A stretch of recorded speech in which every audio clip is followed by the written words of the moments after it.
Good morning, world. I want to welcome you all to the first session in the History Makers Training, April 2019. You are very much welcome. Well, this is History Makers Training, and the theme of this training for this month is how to build systems for national transformation. We're excited here, and we are about to start. As you join us on Facebook and on YouTube, I would like to encourage that you please go ahead and share. Well, to our friends on Facebook, you could share this video on your timeline, you could share it to the groups you belong to, or you could suggest it to your friends. Well, we've been waiting for this day to come, and here are we together. I would like to also tell our viewers online that it would be great if you can invite your friends, your families, everybody. It would be wonderful. Well, I would like to announce some books that we have for the History Makers Training that are available. Well, the first book I would like to announce is the book How to Find Money for Your Dream. How to Find Money for Your Dream. We will be reading this book here for the History Makers Training. And also the second book is Process is the New Result. Process is the New Result. And the third book we will be reading is the book on system building, the key to resolving every problem and attaining every goal. Well, I'm not alone. As you can see, we have the History Makers delegates behind me. So I would like us to just give a wonderful hello to our viewers on Facebook and on YouTube. Hello! All right, so we are here from different countries of the world. The History Makers training delegates are here. And to our viewers online, we know you're going to be part of us throughout this training. It'll be great if you follow us through. And also, I would like to announce that if you want to get any of these books, you can order for the books on Amazon Kindle. You get it free on Amazon Kindle Unlimited. Or you could also order for the books on Okada Books. And you could write to our office at dsasbooks@gmail.com. dsasbooks@gmail.com. You know, for every History Makers training, we have a bonanza promo for Dr. Sunday's books. So we're going to give you more information about the promo for Dr. Sunday's books. But if you would like to jump into it before I even start giving information about the promo, you can start to write us right now at dsasbooks@gmail.com if you would like to partake in this book promo. All right. So thank you so much. I would like to give an opportunity to Chris, if you would like to say something to our viewers. I'm sure they are used to seeing your face. Just to say a word or two to our viewers. Yeah, good morning, everybody. Welcome to HMT. That's April 2019. I think the only thing I want to say is that for those who have been following Dr. Sunday and the HMT program, you all know that it's always an explosive moment. And I'm really, really looking forward to this HMT, particularly because of the topic.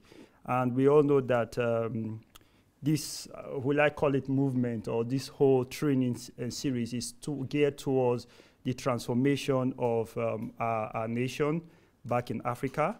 So I'm actually looking forward to gaining as much as possible. And I know that, or I hope that you out there, they are also actually looking forward to gaining as much knowledge as possible to actually enhance the capability of you fulfilling your own purpose in life, but not just your own purpose, but also bringing transformation to the African continent. So I just say how will I put it now? Put on your seatbelt, get ready, and yeah, I know you're going to be blessed. All right, thank you so much.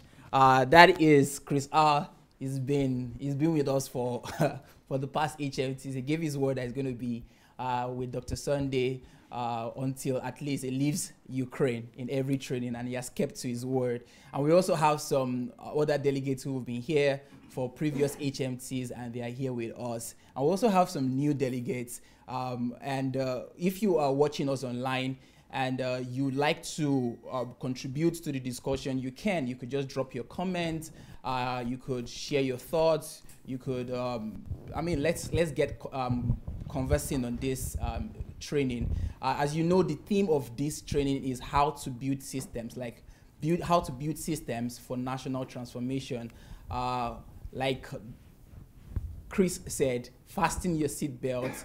We are in for a ride. Dr. Sunday is here and is ready to speak to you. All right, so let's welcome Dr. Sunday Adelaja. Yep.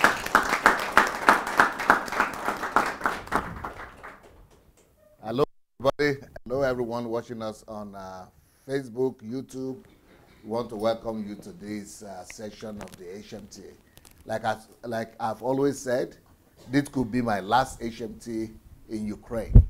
And for those people who might want to learn from HMT, you might need to go and watch the videos or run after me to Nigeria in the future, because we are going to be doing a lot of HMTs in Nigeria in the years to come, because without that, we'll not be able to raise the next generation of Nigerians that we need to raise. But am I well? Is my voice loud enough for you at the back? Yes. Are you okay? Yes. Okay. So I want to welcome all the delegates that have taken their time to come, to travel from the US, from Europe, from UK, from all over the world to be here. But this HMT here is going to be very special, very unique, and very, very technical. I wrote a whole book about this HMT, on the subject of this HMT, because this HMT is called System Building, Key to Resolving Every Problem and Attaining Every Goal. And the book I wrote also is called the same thing, System Building, the Key to Resolving Every Problem and Attaining Every Goal. So I wrote a whole book on this. And it's not even out of the publishing house yet. It's going to be out tomorrow for the people who are here. But it's already on sale on Amazon, so you could all get it already. But I am particularly concerned about this topic because it's not something that you will see every day. I mean, if I ask here right now that any one of you should raise up their hand, even the people on Facebook, tell me what is the last book you ever read about system building? I don't think anybody, because I look myself. I've been looking for 30 years to get one book on system building that I couldn't get. I got several books that have some topics, maybe one topic inside, or some pages, or some articles, especially in business building, in business world, and in corporate world. A little bit about system, and then in engineering world. That's where I got a little bit about system building. But what I've come up with is, a collage and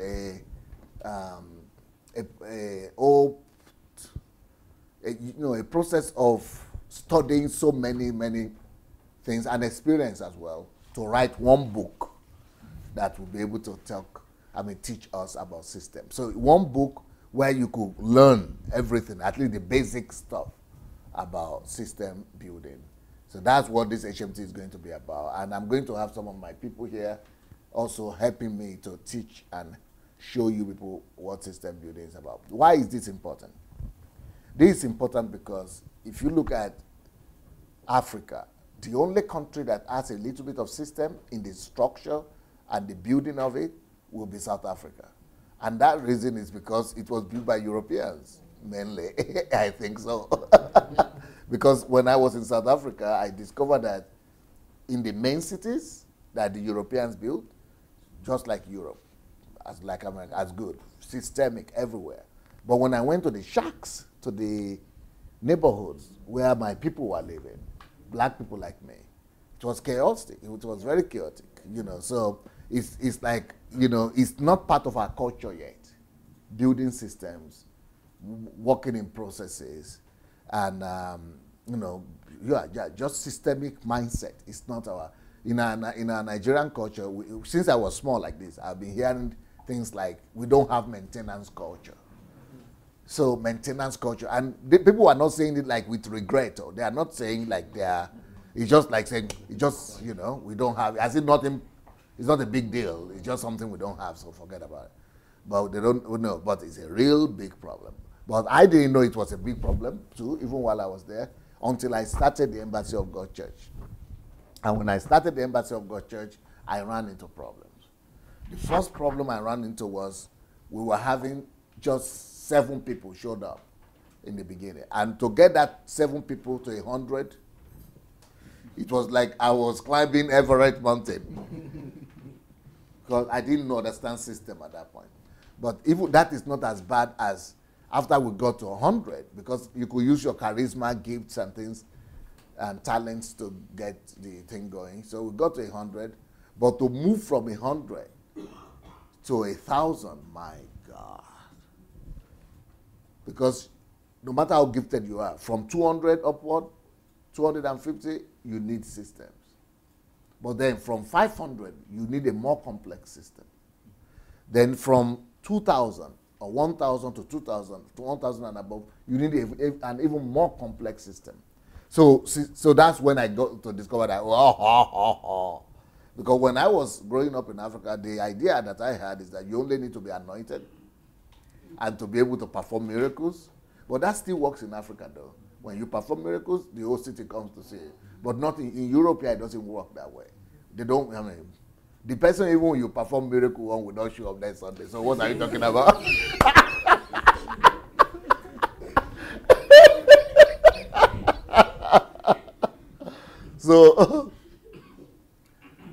So I discovered that there was something I needed more than the anointing, more than the ability to preach, more than miracles. I needed the ability to build systems. But even what I have also now discovered is after traveling to America and traveling to Europe, to England, to Germany, to Switzerland, Sweden, all over the world, I discovered that even ordinary European systems don't know how to build systems. Only professionals do. But the European system, at least they are aware, they have the culture that everything works in systems, but they cannot build it. Only maybe 1 to 2% of the world knows how to build systems. Every other person only operates within systems, but they just explore what is already created by somebody else. But they don't really know how to create it, most people. Here, everywhere, most people don't know how to do it.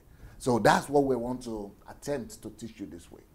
That is the most complicated part of it. But since God has helped me, He has given me what they call grace and anointing.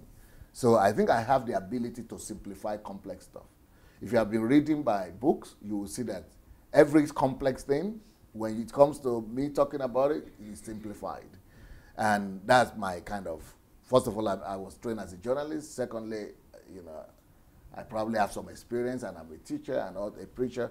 So I'm going to make this so simple that you will be alarmed, you'll be impressed, I think. And because you will learn it, you will know how to do it by the time we finish. So we are going to simplify it for you, and it's going to work, even though it's the most complex thing. Now, if you are from Nigeria, if you look at Nigeria as a country, it's just a open sore, you know. Go to Lagos. From the airport, chaotic. I mean, it's like the government and the politicians, they are not even aware of what system is all about. So no systems, no processes, no respect. We're not even talking about ordinary people. But I want to believe that as complex as this topic is, you see what is written, system building, the key to resolving every problem and attaining every goal. The good part of it is that no matter how complex it looks or it is in the beginning, once you master it, once you learn at least to live like that, is the most important secret, the most important expertise you could wish you would have. Because it is people who know how to build systems that find and have solutions to any problem, because you just need to build a system for it. It is people who know how to build systems that find answers to every problem, because they just build a system for it. So, for example, there is a book there, How to Find Money for Your Dream. Can you show me the book? So that is a system right there. If you read that book, but I built that system. I came up with that system. When you read this book, How to Find Money for Your Dream, that is a system that I'm offering to the world. So you could use system to find any amount of money for anything you want to do in your life. But that's true system. But not everybody can build that system. But when you read it, some people will be able to use it, as we all use systems, but we cannot build it. Just like hospitals are systems. We all use it, or we even work there, but we don't know how it's all. We cannot, from beginning to the end, set up a hospital and make it function. That's building. The only people who can build systems do that. But to be able to build a hospital is one thing, but to be able to set up a health system that will include hundreds of hospital clinics, that's a system right there. It's a much more complex system than just building one hospital. Same thing with transport. To be able to, drive a car is different from to be able to build a car. It takes the system to be able to build a car. But to be able to use it, everybody can use it. Just like everybody can use. So the same thing in life. But what we are talking about right now is the ability to build. We want to try to teach you the ability to build systems. At least to know the importance of it and to have the idea of how systems could be built, and then to use it to resolve every problem. So because if you can master system building, you'll be able to resolve any problem, you'll be able to you'll be able to attain any goal. So you can, because when you put a goal before yourself, what I have been taught growing up in Africa is that you have to believe God. You have to pray to God that God will help you to. It is both God's grace. It is God's blessing, or what? Is it God's grace, or God's favor, God's blessings? You have to pray that that goal you put before yourself will come to pass. But I will not be able to help Africa, and I will never be able to bring Nigeria to transformation if I don't break that mindset. And that's why I wrote that book, Only God Can Save Nigeria. What a myth. It's a myth. Because as long as we are believing that only God can help us to attain goals, because as I'm saying right now, I'm hearing, I'm talking right now, but in the spirit, I'm picking up some things in the spirit. People watching me right now are throwing arrows at me. Yeah, I'm catching it in the spirit, right? So because they are thinking that I'm blaspheming. So, but as long as we as a country keep on thinking that only God can help us attain our goals,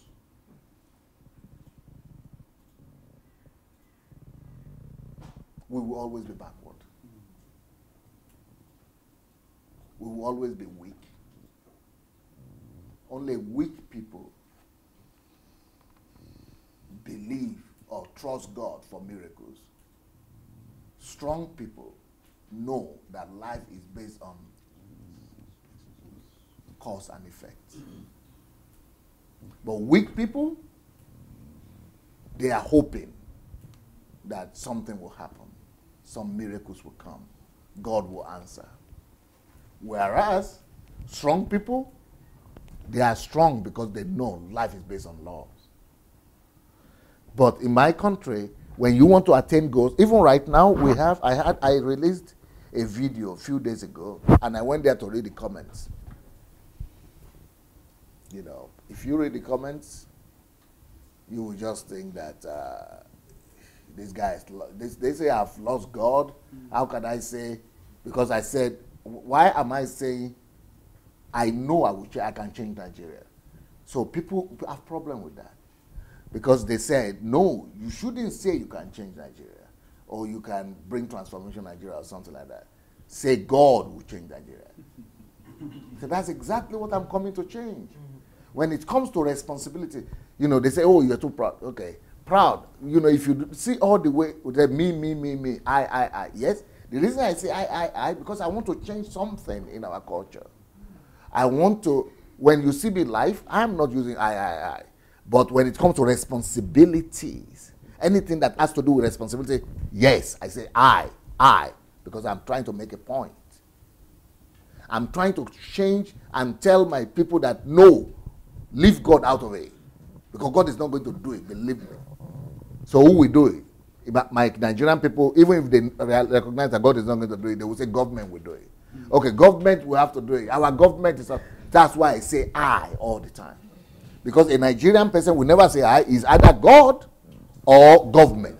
But I'm saying no, forget government. Leave God out of the thing. God has given us everything already. You know, I'm not going to say you will do it. Somebody will do it. Angel will come. Messiah will come. I'm saying I thought that should make you excited that somebody is taking responsibility. But they are saying, no, you are going to kill you now for that. But I know why I'm doing this. I'm doing it intentionally to make you begin to think like that too. When it comes to responsibility, take some responsibility for Christ's sake. Let me hear your position. Okay, I don't want to hear by God's grace. No, that's our language. I don't want to hear by God's grace. I don't want to hear to say, well, we hope. No, I don't want to hear we hope. I don't want to hear, well, in the name of Jesus. I don't want to hear that. Jesus has done his job. Don't put that blame on Jesus. Stop blaming Jesus. Don't put that blame on God anymore. Don't make my God look so wicked that we are suffering so much, praying so much, hoping on God so much, and this God is being so mean and so indifferent to us all these years because it's not his job.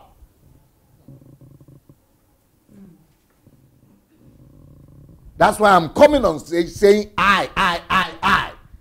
Not because I'm putting faith in myself.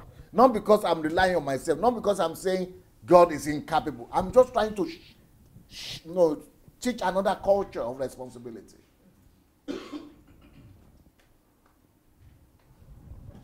So when it comes to resolving every problem or attaining any goal, I'm starting already. I've already started teaching them. Because when I'm saying, why this topic? This topic is because we have a culture of having a goal. Our goal is that we want to have a developed country. We want to have good life, good living standard in Nigeria, in Africa. But the way we have gone about it so far is to go to church and say, God will help us. God will do, let's pray. Let's do prayer meetings that God will help Nigeria. Or if we don't do that, we say, this government is bad. They are the bad guys. Let's look for other government. Maybe we'll have a better government this time. That is where we have been. But that mentality removes systemic approach from the whole equation. It removes your responsibility from the whole equation. And it removes the understanding that the answer is here on the earth. The answer is not in heaven. And it also removes the fact that the answer is not with the government. The answer is with every citizen. Every citizen needs to know that I build my country. We want to take responsibility for our country, not leave it in the hand of the government. So when we are talking about system building, that is only for people who have already crossed that hurdle, the first hurdle, the hurdle of thinking, is God going to do it? If you are still thinking that God is going to do it, you don't need system building. System building is for people who want to learn how to do things themselves. System building is for people who have come to the awareness that, you know what, I better roll my sleeves up. I need to begin to do something. That's what this HMT is for. And that's those kind of people it is for. Am I, because that's what I'm accused of, am I debasing God? Am I, laughing at God? Am I neglecting God, or, mocking God, making mockery of God? No. I'm a God lover, for Christ's sake. I'm a friend of God also. I'm a son of God. I'm a pastor too. I've built one of the largest and one of the greatest churches in the world. I know God. But now, God said, the heavens and the heavens of heavens belongs to God. But the earth, he has given to the sons of man. Are you listening to him at all? Are you hearing him? There are matters that pertain to him, but there are matters that pertain to us. So in matters that pertain to us, where he expects us to take responsibility, and we begin to throw it at him again, we are casting a shadow at him. We are pointing accusing fingers at him. That's what we are doing, even if we don't acknowledge that that's what we're doing. So, we are not rubbishing God here. We are not insulting God, that God cannot do it. God, of course, can do everything, but he has limited himself. God, this God, limited himself to saying, when it comes to the matters of the earth, I have already empowered you to do it. I've given you the power and the grace and the wisdom and the skills to do it.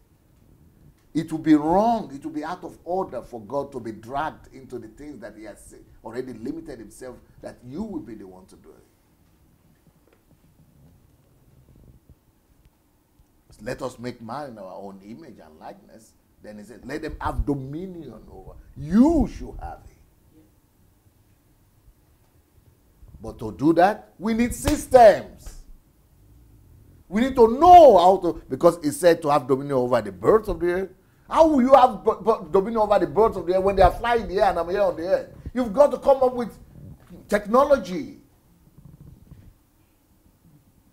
How can I have dominion over the air if I don't know mathematics and physics and know how to regulate gravity and manipulate it in such a way that I will be able to dominate even there where I don't live?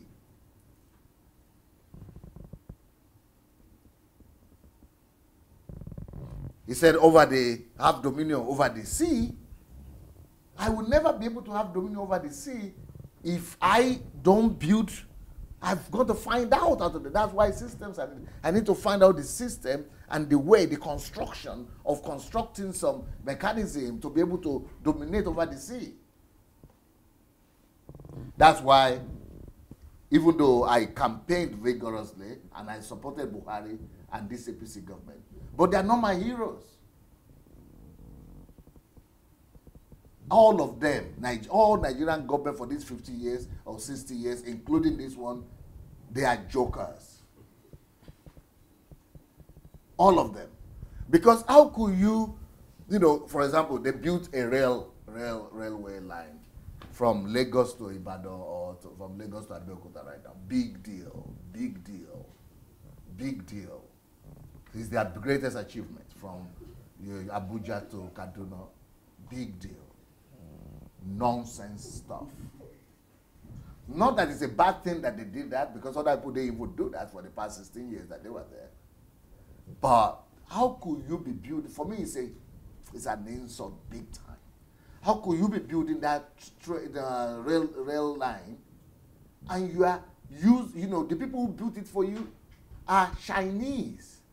I'm not, I'm more particular about that. I want, why can't we teach our own people the system out? Because everybody can use something that somebody else has built. Let's find out how systems work. Let's teach our people the ability, the system, the complexity of understanding how to build railways and manufacture our own coaches and wagons and things like that by ourselves, our rails, and put the length that no foreigner will be there. Then I can say you are moving the country forward. But for you to give money and just go there and travel and sign a contract and bring it. You know, our country is about contract signing. What is contract signing? Go and recruit some foreigners to come and do something for you. That is an insult. That is an admission of failure. We shouldn't be signing. Government shouldn't be about going. Government should not be about government. I mean, it's contract signing. It should be about making your people to come to awareness, to know how to get things done. Have you ever seen in Great Britain that for them to build ordinary road, they have to go and import Americans to come and build their road for them? Or I mean, even in this Ukraine, third world country, they don't import anybody. They don't get Chinese to build road or rail station. They build their own coaches, their own rail system. No, I mean, you cannot even hear it. They build their own bridges, their own road. I mean, because their people have been enlightened. But we are graduating thousands and millions of students who don't do anything. They just want to get employment. Get a job. Because there are no system. It's not in our system. It's not in our mind that our people should be made to know how to do things. Development for me is not to build a Dubai, but to be able to do it ourselves. The skill to do it ourselves. Because what God said is to dominate the earth. That railway station is one of the ways to dominate the earth. The fact that we have railway stations and railway roads and railway rails and things like that, that doesn't mean that we are dominating our own earth, our own land. It is Chinese who are dominating it for us. The fact that we are extracting the oil from there, they are extracting oil. They are building their own machine to do that. If we cannot build our own machine to extract the oil, something, we are not the ones dominating. It is the Dutch and the Americans who are dominating it for us. We are just animals and slaves in our own land. That is what we must change. And my own big Nigerian guys, are they are bragging about the big house they have, that they own. The Rolls, everybody wants to ride a Rolls Royce. Shame. I want you to show me the Rolls Royce that you have built. And you know what? Remember my words. These things will begin to change when I get to Nigeria. Even though I'm not a politician, but I'm going to raise up people who will be. Some of you have already started seeing the sign of that by the people I'm inviting to some of my programs, the innovative and something. I'm going to empower those people. I just need to get out of here. We're going to get them the money. We're going to get people to begin to learn to do things and compete with the world. Jesus said we should dominate this ocean. Where is our submarine? What African country has built a submarine? We are going to build our submarines. I'm going to finance it. I'm going to get people, Nigerians, to be able to sit down in laboratories, research centers. We are going to teach them to build. Now, I'm not just going to give scholarship to people just to go to university and on. No, you must come back from there and show me what you have been able to do or what you have learned to do. This is all about systems. That's why if you think you are waiting for me to begin to talk about serious stuff, and this serious stuff I'm talking about, this system right now. This is what system is about. This is the whole idea. This is why I want to treat this. I want to treat this topic, so that we will change our, all our people who are abroad. Look at my people abroad. Over 14 million Nigerians abroad, and you are not seeing many of them, like stars, because they are going to work. They are going to work. What achievement is that? Somebody built a system already, where in the country where you are not learning the system. You are going to work, and you will die. You will work until you die. Because you work there for 5 years, 10 years, 20, 30 years, you will discover you are 50 years old. Then you are 60, then you are 70, and they will take your corpse home. You thought you came here to learn and go back to develop your country? And your children, you gave birth to them, then you left them behind, they are going to work as well. And they will also die like that. Because all of us, when I was coming here, we thought we were coming to just get experience, to learn some skills, and go back and develop. But we are not even getting opportunity to learn those things. Because the Uncle Sam has taking a hold of us. We are just going to work for the Uncle Sam as slaves. But we are never given the opportunity to learn how the system works. Because you must survive, you must pay bills. No, it's like when you listen to me, it's like I'm crazy a little bit, I'm angry. But I'm angry because I know how to fix things. Before you leave, we are going to take you to some places to see what people are doing who are drug addicts in the street. Some of them were from psychiatric hospital. Some of them were not allowed into public transport. And you will see what they are building. Just because they were listening to this guy.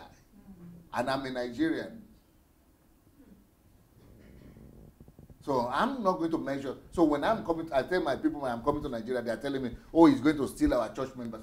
You think I'm thinking? See what they think I'm thinking about. See what they think I'm thinking about. They said, oh, that's why he's criticizing the GOs. He's criticizing the GOs because he wants to come and build this church in Nigeria. They have made me little like themselves. They think that's what I'm thinking about. I'm thinking about what the government is not thinking about. You are thinking about church building, church membership. Nonsense. I'm thinking about how to get a few Nigerians together to build our own military complex. Because Buhari went to America and said, oh, America agreed to send the plane to us, the jet, the fight jet, to beat the Boko Haram. So they went and gave some billions of dollars for them because they just agreed to sell to them. I say, what part of the body are these people using to think? But so I saw that. I kept quiet here, but I put my something down, and I'm looking for one guy now because there was a video that I didn't follow it up. There was a video that I saw of somebody was talking about one Nigerian guy that got a scholarship. I think he went to South Africa first. Then from South Africa, a brilliant guy. Then he went to somewhere in Europe. I'm looking for the information. I'm saying it right now. It's a Yoruba name like this. And he's a young guy, maybe 30-something. So somebody was just talking about Nigerians who are doing well. And I didn't record that video. So I'm looking for some guys like that. And I'm going to assemble them. And I'm going to give them work to do. Build our own military complex. We need to build our own submarines. We need to build our own jets. We need to rival America, Russia, and China in military wares. That's the kind of thing we should be talking about. We should, because Jesus said we should exploit the sea. He said we should also dominate the sky, the air, the firmament.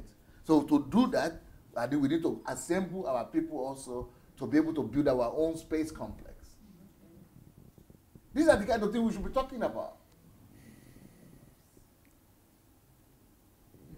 So that's what I am thinking about. Somebody is thinking about, I'm going to fight for their church members. Are you joking with me? The fact that I'm talking about church right now is just because I realize that, everything starts from the spirit, right? That as goes the church, so goes the country. So I know that if we don't deal with the corruption of the church first, it will be difficult. But church is not going to be my focus when I get to Nigeria. The nation is going to be my focus.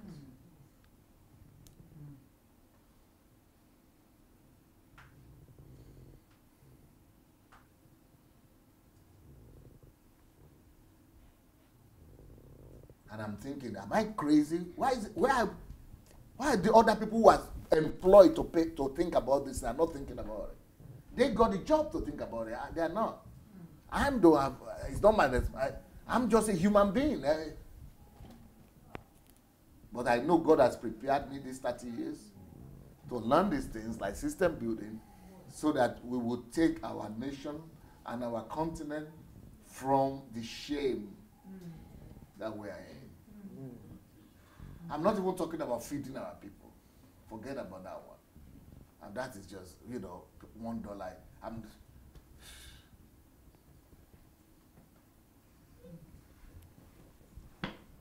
Anyway, system building. The idea I'm trying to pass across is the ability to build systems can resolve any problem. We can build systems that will resolve the problem of lack of food and lack of productivity for our people. A system can be built. You know, people are talking about apps these days, or news, what they call upstarts, or what they call it. Is it? Startups, yeah. People are talking about startups. Those are systems, but they are limited to some areas, some electronics and technical something. But I'm going to talk about system as a holistic thing. So, but we have to teach our primary school people need to know how to do startups. You know what? Maybe that's what I'm interested. You might not be interested in that because we didn't plan for this. Maybe we should plan to expose them to or take them to some of the robotic centers that Igor and Sasha are having. Yeah, maybe we should organize such a thing. Are you interested in robotic centers? Yeah. But you know, I'm looking at the ladies. Maybe they will not be interested in that.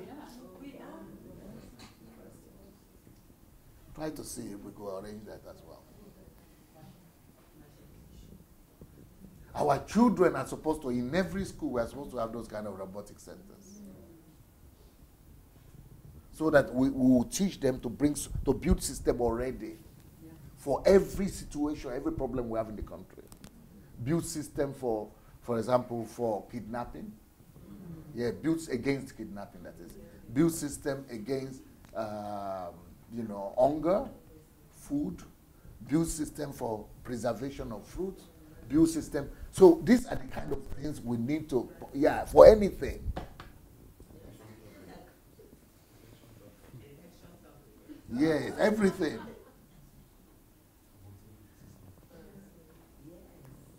So this is why we are talking about system building. If you learn the skills, if we teach our people and our children the ability to build systems, people will still be in primary school, but they're already building apps and startups, and solutions to anything that is a problem in the country. For example, we have children hawking. By the time we teach people in primary school about what system building is, they will be able to build a system to replace human being hawking in the street. That's why system building is. These are the kind of things we need to begin to talk to our people about. System building against rape, for example. Build system for everything. So these are the kind of things I'm thinking our people should be talking.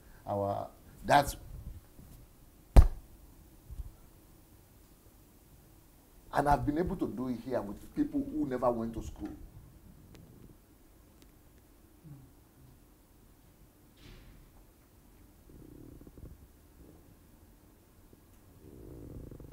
And it's a shame for me that the only thing my own people are thinking about is church members, church buildings. And they don't know that those church members, they are really resources for them. Because if they will empower them, open their eyes like this, teach them this kind of skills, to resolve every problem, to attain any goal, and set them loose upon. They will be like, what they call saranches in Russia. That's grasshoppers. They will just release them like grasshoppers all over the land. Grasshoppers, when they invade a farm, they will just, that's what we should do. Release all these people, church members, not to keep them in those buildings, but teach them skills so that they will invade the whole country like grasshoppers. Yeah, like locusts, like locusts. Consuming all the problems, resolving all. That's what, not keep them there every week, and they're just like slaves, like packed sardine, or what we used to call it. We lost the purpose of church and church membership. All of them are supposed to be empowered to be able to resolve at least one concrete matter in the society. So, but I'm sorry, I'm really very sorry that I've been misunderstood. largely by my Christian community, they think that I'm just an enemy of the church now, and I'm against the Nigerian church. But that's not my heart. If anybody is listening to me now and watching me, believe me, God knows, this is not my heart to bring down your pastors or your GOs or destroy Nigerian church. That's not what I'm about. Believe me. You know, I don't know what to say, but God knows. I'm only pained and disappointed that I want to wake them up. I want to make them get it. I'm only alarmed. I'm frustrated, angry, but please don't miss out on what I have to offer because of my tone or my method. You don't like or my mentioning the names of your pastors. Even if you hate me, but take the things I'm trying to propose. Because if you be able to use your people, don't let your people miss out on some of these things. Because if you let them know some of these things we are offering, it's going to benefit them, it's going to benefit you, it's going to benefit your country. But if you make them miss out, then the Muslims will come and get it.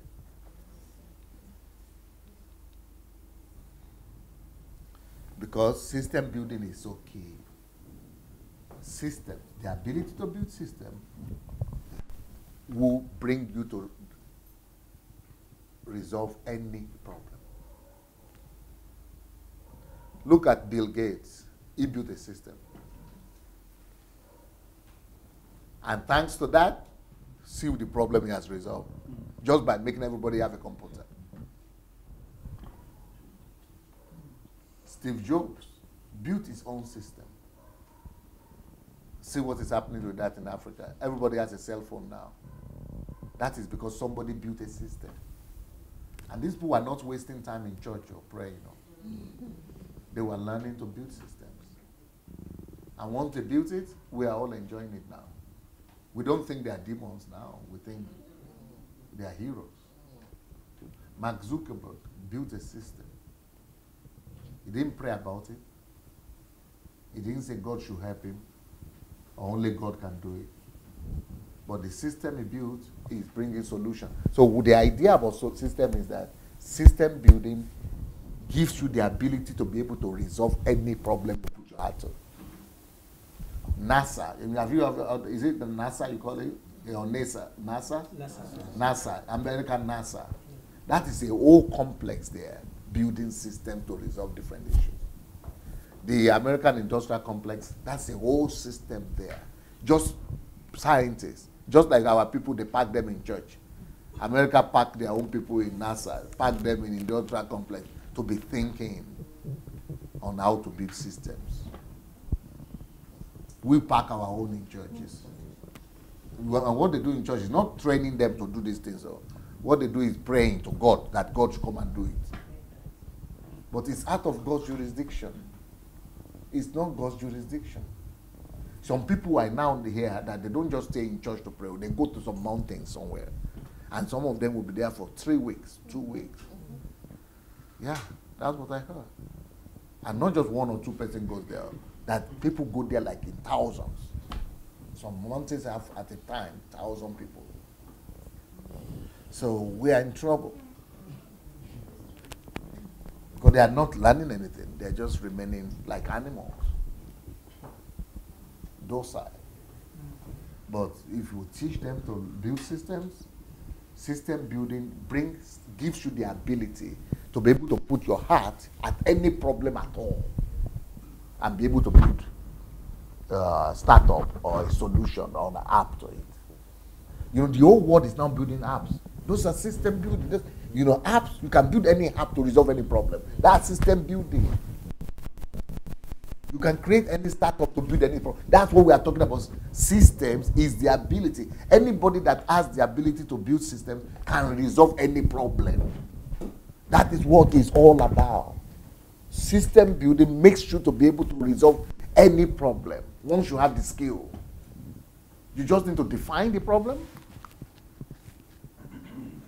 and then use other principles that I will teach you later this way. Once you learn to do it, just identify what you want to resolve. So system building will give you the ability to resolve any problem. Corruption, you can build a system to resolve it. Traffic, you can build a system to resolve it. And also,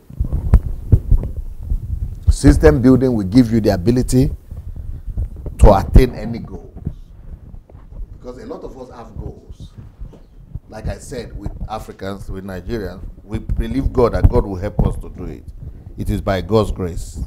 But God has already given you that grace. Don't worry about that again.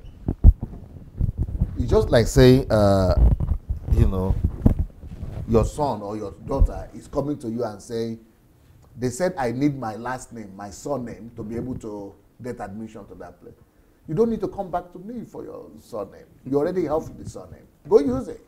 And then you are coming back and say, I didn't get admission. What happened? I want to come and find out from you. Please come and give my surname to them. You crazy? Same with God. He has already given us all we need for good life and godliness and, life. Everything is given. He has already given us everything. So for us to be coming to him to say he should do it, it's like madness. So when you have a goal, learn the skills how to attain that goal.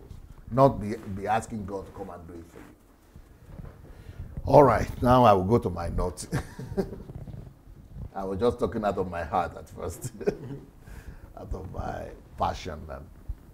So our topic is system building is the key to resolving every problem and attaining every goal.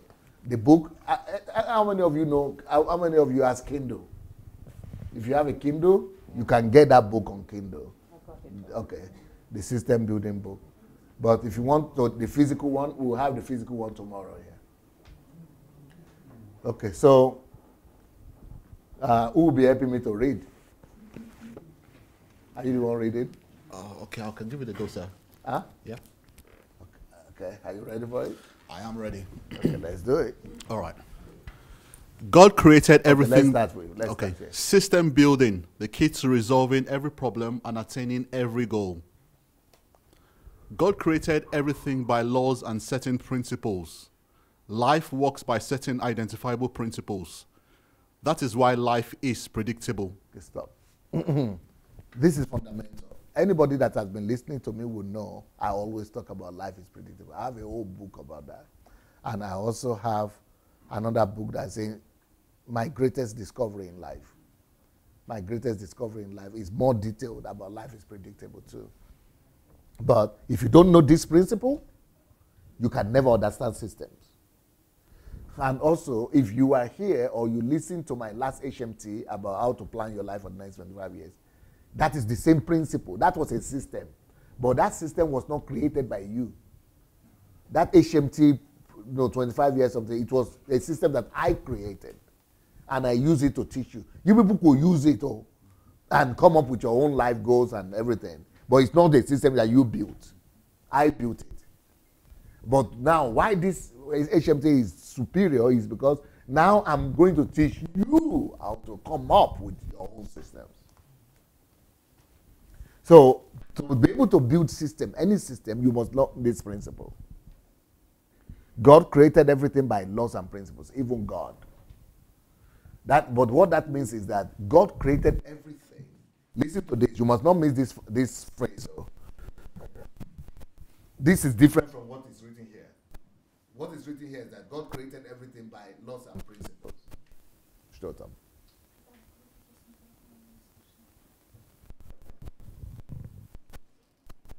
God created everything by laws and principles, right? That's God. But more than that, what you need to know is this. That's not the thing you need to know. What you need to know is that God created everything to function by laws and principles. Okay, who will explain to me the difference between the two? God created everything by laws and principles, and what I just said now. God created everything to function by laws and principles. Who can explain to me the difference?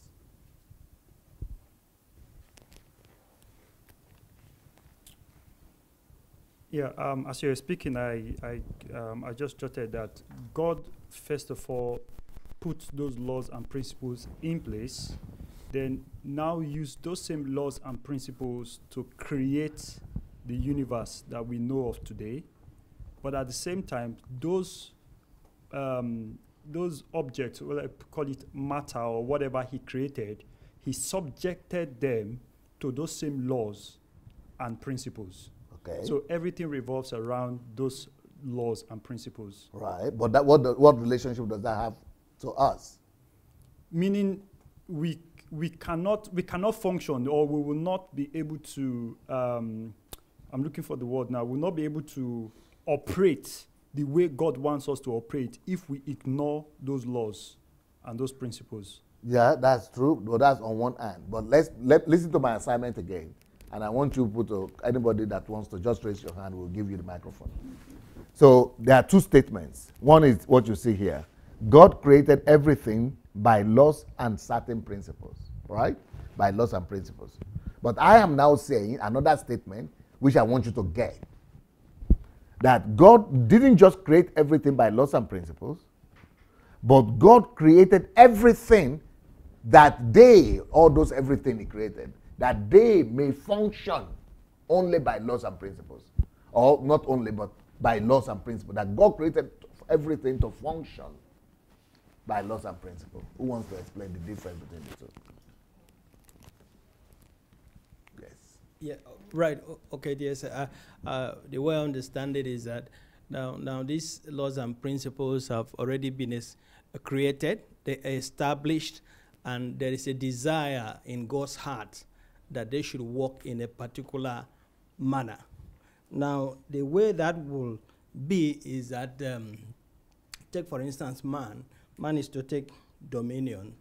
So man is to apply those principles, is to allow those principles to come into a manifestation, so for the purpose of God to be fulfilled, therefore, those laws and principles have to be activated. They have to be put to work. They have to come into reality.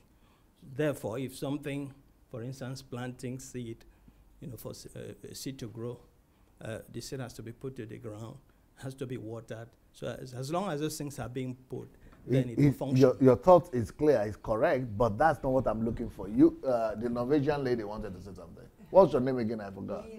Leave, yeah. Maybe not, but I think maybe we have to convert this word, convert it to physical product. Yes, we have to, but that you are running ahead now. That's not what I want to say. You want to say something, Bola? Yes, sir. I just want to use Genesis chapter 1. When God see that the earth and the heavens were not created the way it was, but he used the laws and principle to create what he wanted. Right. Like he said that, and he spoke light, and light appeared. Right. So that means that it was darkness, and he needed light. And that is the law he was guiding for us to take the dominion, before we start taking dominion. Now, that you have just explained this statement, but I now want you to explain the other statement that I made. So that's a bit different. So you wanted to say? Okay. Okay, somebody that is closer to you behind there. Somebody pass it to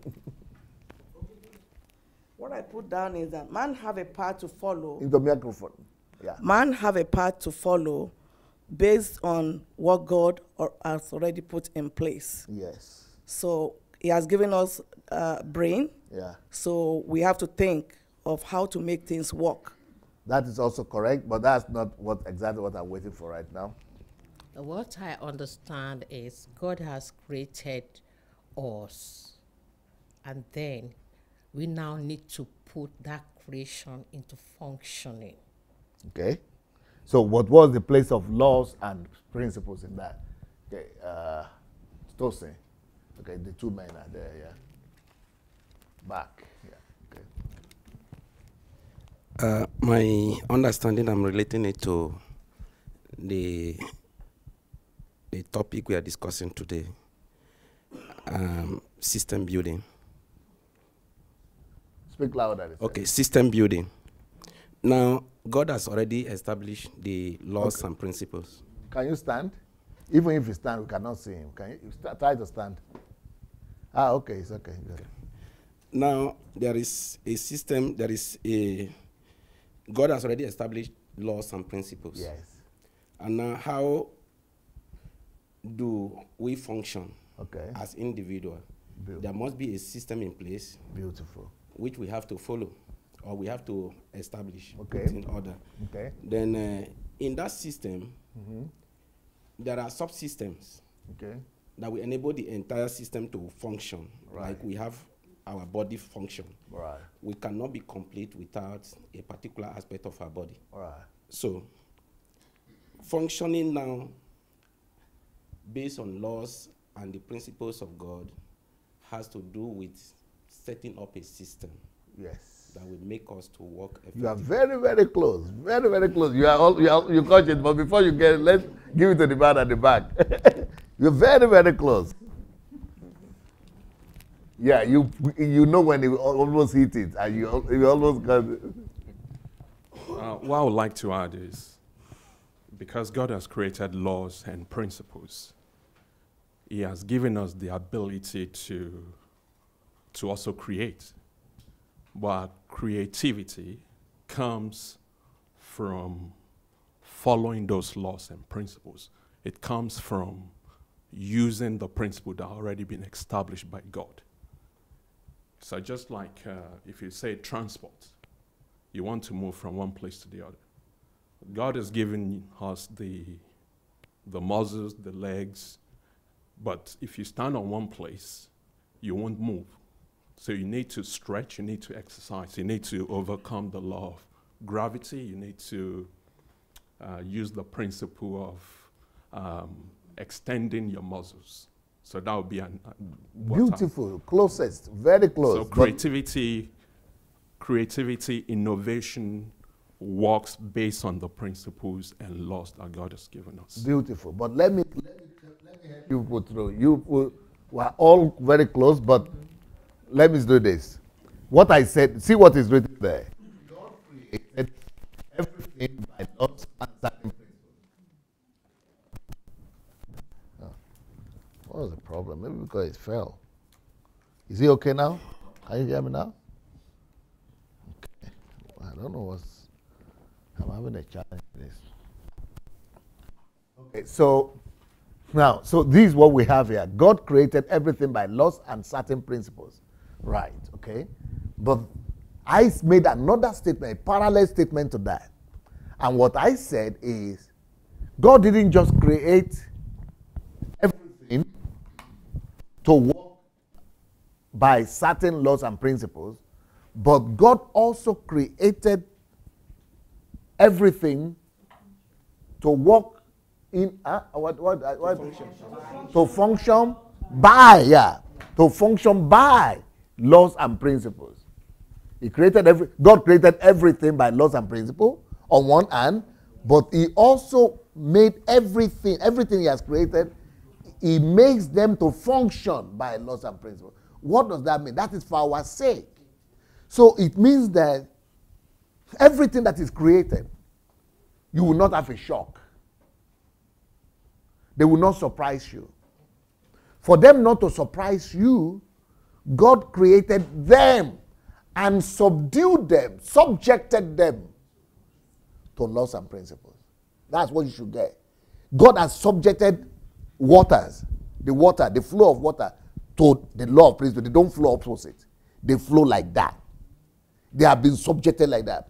Gravity, God has made it fixed. He cannot shock you that gravity will not work. No, it will work. He has subjected it to that law, that this is the law of gravity. Trees grow. He has subjected it that when a seed is planted, it will grow for you to be able to be easier for you. So everything that is created is subjected to laws and principles. Why? So that we will not be in confusion. So that we could predictably look at any area of life, find out the laws and principles upon which they have been subjected, and be able to predictably do anything we want with them. I don't know if I'm making a point. So, he didn't just create, on one hand, he created everything by laws and principles. But more importantly, he subjected them. Everything he created, he submitted them to laws and principles. That they will not go out of those boundaries of laws and principles. You can't hear me again? Что это за проблема? Я же не трогаю. So, those things are subjected. They are subject to those fixed laws and principles. So I think the law, maybe the word which you don't have here that is missing is the word fixed.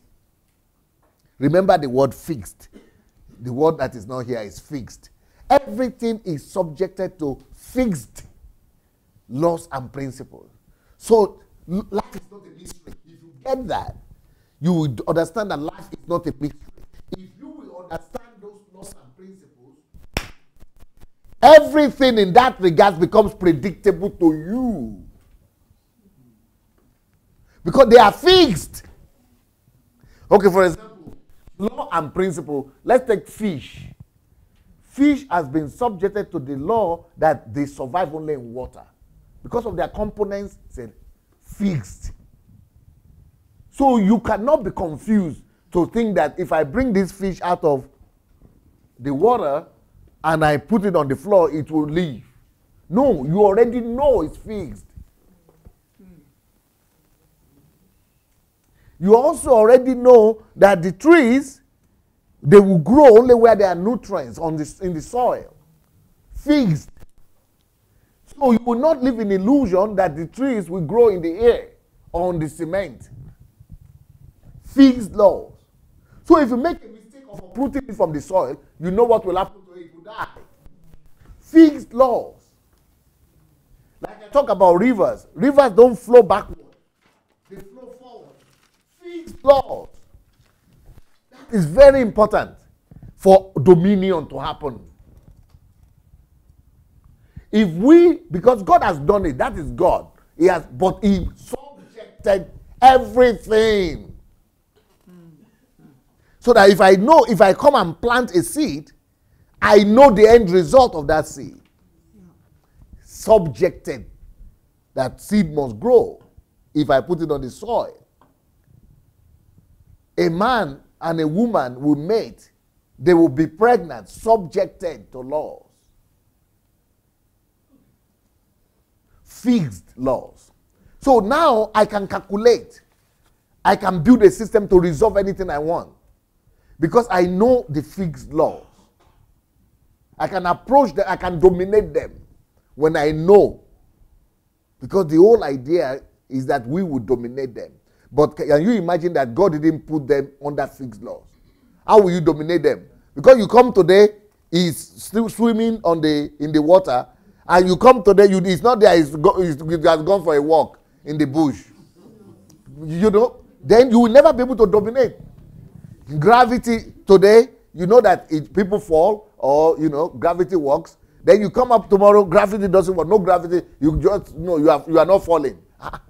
You will not be able to dominate. So God didn't just create everything by laws and principles, but even more importantly, God subjected everything in earth and in the universe to fixed. That's why we can explore the space.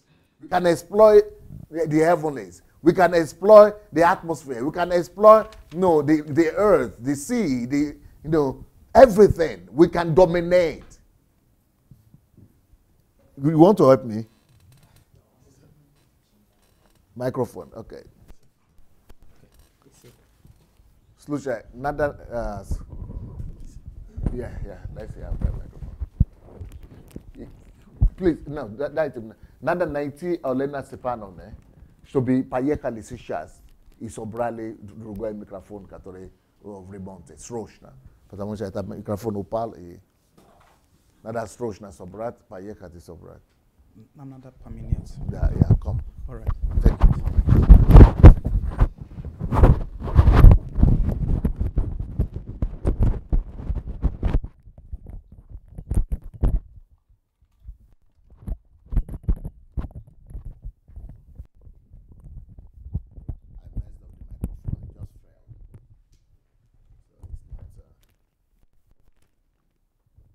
So we are going to get another microphone. All right. Yes. I think your explanation is very clear. I would just like to give an example. And the idea is God is a creator, because the introduction that we have about God in the Bible is that he's a creator. And God created us in his image and his likeness. Well, that means that we are to be creators ourselves. God created the trees, but he never created chairs. God created the human brain, but he didn't create a computer. God created the birds to fly, but he didn't create an aeroplane. And just like you said, the first is that God created everything by laws, by fixed laws and certain principles. So let's take example of the birds of the air that fly. Because of the laws and principles that God created, has put in place, we can study the flight of birds, and that was exactly what was done that led to the creation of aeroplanes. Yeah. We can study the laws and principles that horses used to run, and that's what created the idea of cars. So because of the predictability of those laws, because God made them fixed, so he's giving us a suggestion. So when he created the birds to fly, they violate gravity. But that is a suggestion for us, that if you will study the birds and the way they fly, you will be able to calculate and come up with a system of things flying. And that is how the planes were created. Because the laws that is being violated by the birds, they are fixed laws. The law of gravity are fixed. So you could now say, okay, what is the thing behind this thing flying? Study the thing that is flying, and then you'll be able to recreate it, through mathematics and physics. That's why we need physics. So the same thing with human brain. When you study human brain, it's a fixed law. So when you study human brain, then you'll be able to duplicate it, because it's a fixed principle that are working in human brains. And that's how we're able to create the computer. That's what it's saying. So when you study the horsepower, why is horse running faster than human beings? Then so you study the dynamics of it, physics of it, mathematics of it, then that's how we're able to create cars. So, but if those laws have not been fixed, if God had not subjected them, make them to function by these laws, everything must function by the law, then you have to be praying to God all the time. So if God had not created things to function by law, then you have to be praying. Every time it will be different. So every time will be an emergency. You have to be praying to God every time. But that is exactly the reason why we are not created to pray to survive on the earth. We don't need prayers to survive on the earth. And you don't even need faith in God to survive on the earth. That's why atheists are surviving. They are not praying. They don't even believe in God. And they are even building countries that function better than we will pray, because we don't get it. Even the atheists got it, that God has already put everything under fixed laws. Just find those things out. You'll be able to function here. The only reason why you need to pray is if God had not done a good job. If God had not made everything predictable, then you have to be asking him all the time to show you equations. But because God has already made everything predictable, you don't need to be running to God for emergency every time. So that's the problem of our people. By saying that only God can fix Nigeria, only we need God, only God, God must help us. We are telling God he didn't do a thorough job, he didn't do his job. We are trying to tell him that he made life unpredictable. We are trying to tell him that he made life mysterious. We are trying to tell him that he put us in darkness. But he didn't.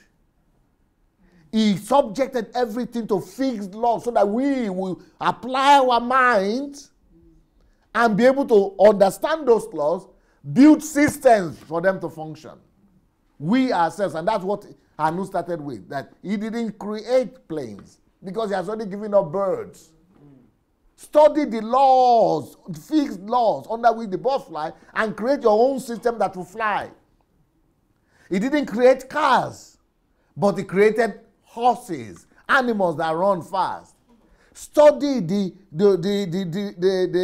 principles upon which they function like that, and then you will create, analogy, which is cars. Study human brain, you create computer.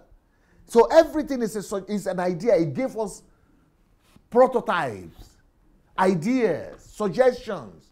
But those things are under laws. Why? Law make it predictable. Those laws are there for you to be able to come and dominate and replicate and be able to see more things to do. But then they will not happen automatically. You need your mind for that.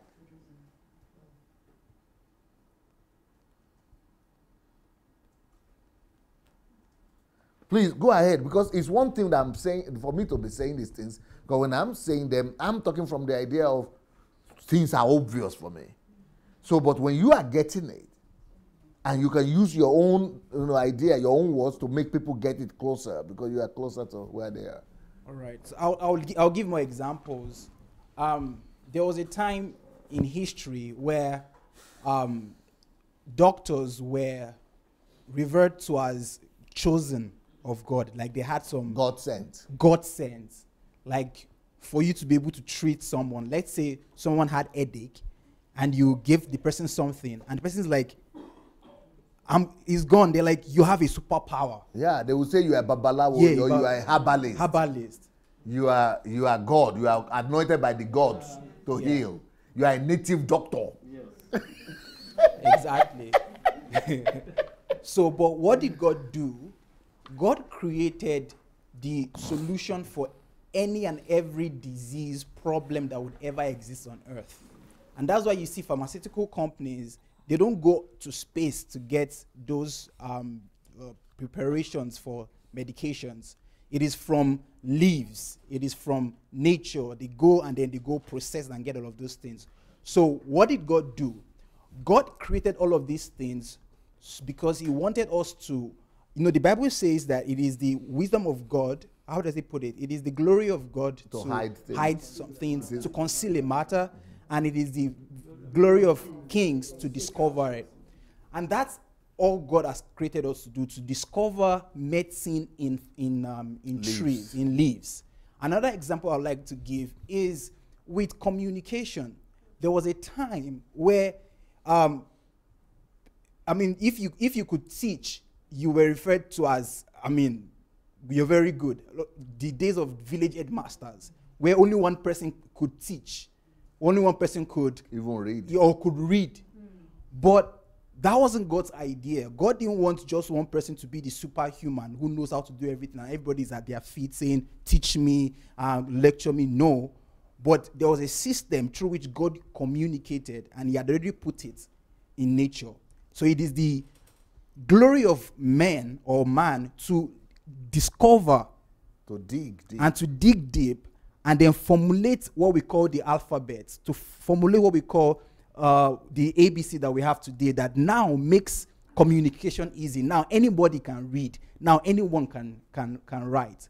Another example I would like to give is with driving. There was a time in history where to be a driver was like you had a super talent, because only few people knew how to drive. If you were to drive and come out on the streets, the whole city will come out and be rushing at you that, wow, you're driving a car. But today, just anybody can drive a car. Why? Because someone sat down, built a system that could train people, just anybody, to drive cars. And now anyone can drive a car. So everything, system building, and the principle that Pastor Sunday is sharing here, that God created everything by laws and certain principles. So he applied it in his own creation. And he created man to be a creator. And he made all of his creation to function by fixed laws and certain principles, so that man would take that effort to discover the laws and principles that governs life and then apply it to solve their problems here on earth. You want to add to it? Just a quick Yeah. one. I like trying to relate it back to the Bible, because I know a lot of people watching Yeah, the Bible, they will are understand. very religious and very spiritual. You know, like when the Bible says that God knows the end of a matter from the beginning, I think I can relate it back to this, because he knows the laws and principles that he has put in place, and he also knows that he has subjected everything to those laws and principles. So if you follow one path, he knows where you're going to end up because of those laws and those principles. And the classic example is and not just God, though. Yeah. Because it made them fix so that we might also No, know. I wanted to give a classic example, which is a funny one, was just the recent election. While everybody was prophesying, you, because That you God- knew that God said. Yeah, because you knew the principles, how things work, how elections are Algorithms. played, and you didn't even prophesy, you predicted that this was going to be the outcome. So I think for us is a lesson for us also. Because since God knows the beginning from the end from the beginning, the end of a matter is from the beginning of it thereof, that's God talking about himself. Yeah.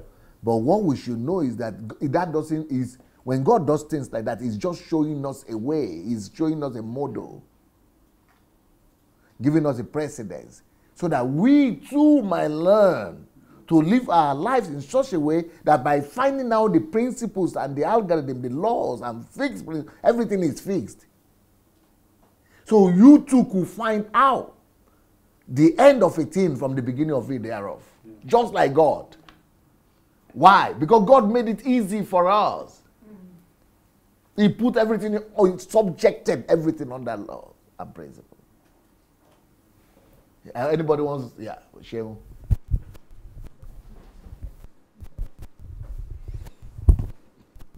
I was just thinking about weather.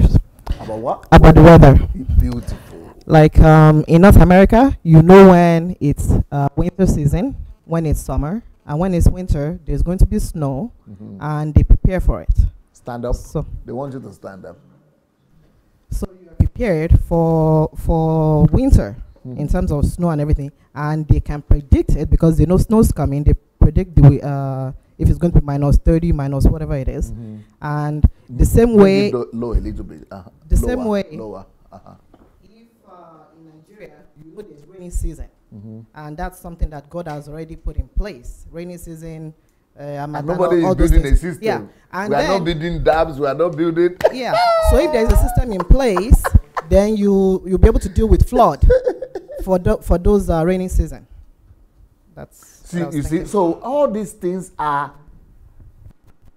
are suggestions of nature, suggestions of God to us. But if you don't learn to build systems, you will not even think of building a system, a dam ahead of the rainy season. You will not think about, because you are not operating in systems. You will just be hoping and praying that, we hope this year there will be no flood. No, there is something, Ojupa or something in Ibadan. Ogumpa. That this river will not flood this time again. And we are praying. And you know what our traditional African people will do? They will go and be doing sacrifice to the gods, because it's paganistic worldview. So they will begin to say, we have to appease the gods. And that is what paganistic. Last year I spoke about worldviews. That's why they do that. But because our whole system is not, we are not used to building system and thinking systems. We don't even prepare for it. Beautiful example. But also, can you imagine that tomorrow they have built a system to tell us what the weather will be? But only God knows. It's supposed to be only God that knows. And day after tomorrow, what weather it will be. Only God should know that kind of thing now. How can man know? So that is why when white people came to Europe, when they came to Africa, and they will show us some of those magics, we just sold out all our brothers and sisters. We said, these gods have come to us.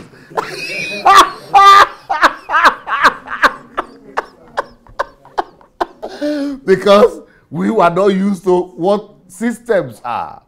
And we didn't know that We could predict what tomorrow's weather will be and day after tomorrow's weather, because God has put everything and subject them to fixed laws and principles.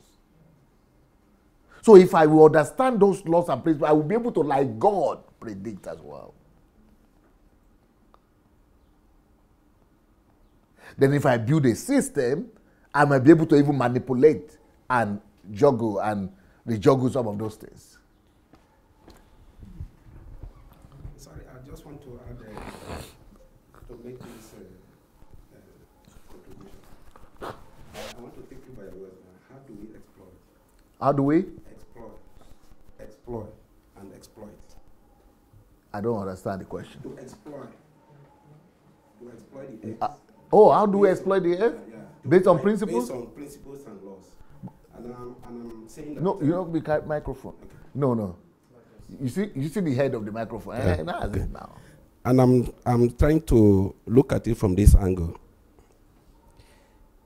God has already given us the power or the knowledge to take dominion. Yes, sir. Over the sea, over the land, over the air.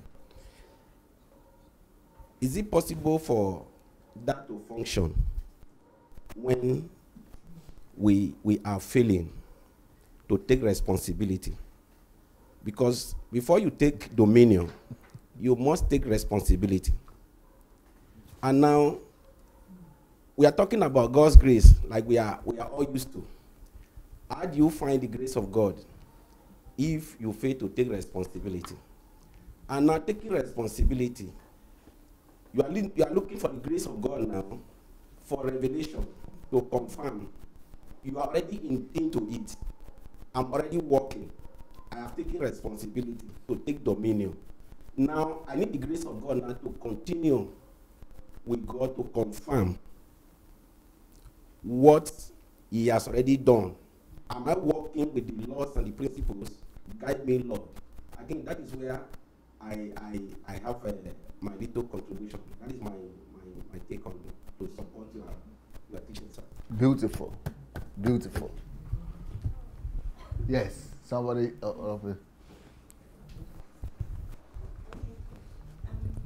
the way that I see how the principles of God work in creation is I look at it like in childbearing.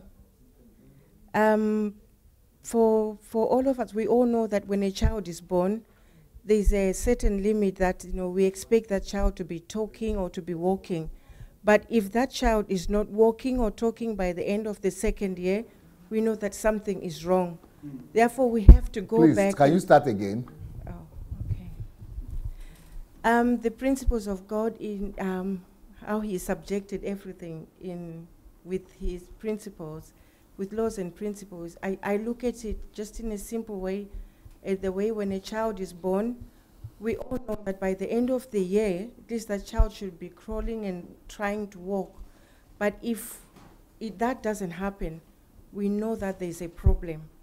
And we can, because these things are predictable, any parent can know that, by this time, I should be getting ready to give this child something to, prepare them to go to school or buy certain type of clothes.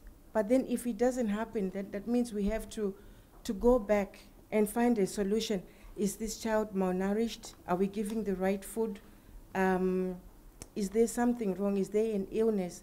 That's how the predictability comes in, yeah. yes. And anyone, it's not too complicated. Anyone can tell that this is the system that God has built, and by such an age, a patient should be able to marry or to have children or to become a teenager. That's how I look at it. Yes, that's a very good practical example. Now, what's your name again, my sister? Audrey. Audrey. Now, the thing you have to continue is that that is a logical example, but obvious one. Now, but you have to look at the whole world from that perspective. Yes. That the whole earth, just like with that child, that you could predict what will happen to him, and that's the way to look at the whole world in totality. That's the way to look at the economy. That's the way to look at development. That's the way to look at politics. That's the way to look at technology. That's the way to look at air that you are seeing, that you are breathing in. That's the way to look at birds. That's the way to look at land. That's the way to look at that there are some laws behind it. With the child, it's so obvious. But what will you tell me the laws behind the soil? And how the soil is supposed to function? And how to reverse it and what to do about it? Will you be able to tell me what to do about rocks and the laws that are behind them and how they're supposed to function and what they're supposed to produce for you? Will you be able to tell me about the sky that you are looking at? What are the sky supposed to deliver to you? What are the laws behind it and how could you make it to function that way? So what I'm saying is that everything was created like that to function under such predictable laws. So when you know that life is predictable that way, then and the child is not walking and is not talking, you know what to do. You go to the hospital or you look for a specialist. But our people have been so brainwashed this day that they will not even go to hospital, they will be praying. Yes. Talk less of, economy or other things like that. Even the things that are so obvious, like child or pregnancy, or they are not pregnant, they will be making it spiritual. So spirituality has come to do us, more harm than good. We have lost our common sense. We have become biomasses just because of religion. Now there is a place for religion, there is a place for God, but we are not talking about that on now. Let's leave that one out. Bola, you wanted to add to that? Sorry, sir. I just want to take you back. I'm very sorry. No, go ahead. That how did we get to this level? Because I know I'm over 50 and I didn't get this knowledge from anyone. No. And I support that startup that you've just said about the younger ones. Yeah. How to build them up. Yeah. Because maybe our teachers have failed. Yep. Or the church have failed. Yep. For us to reach this level now and start thinking, oh, I should have done this years and years ago.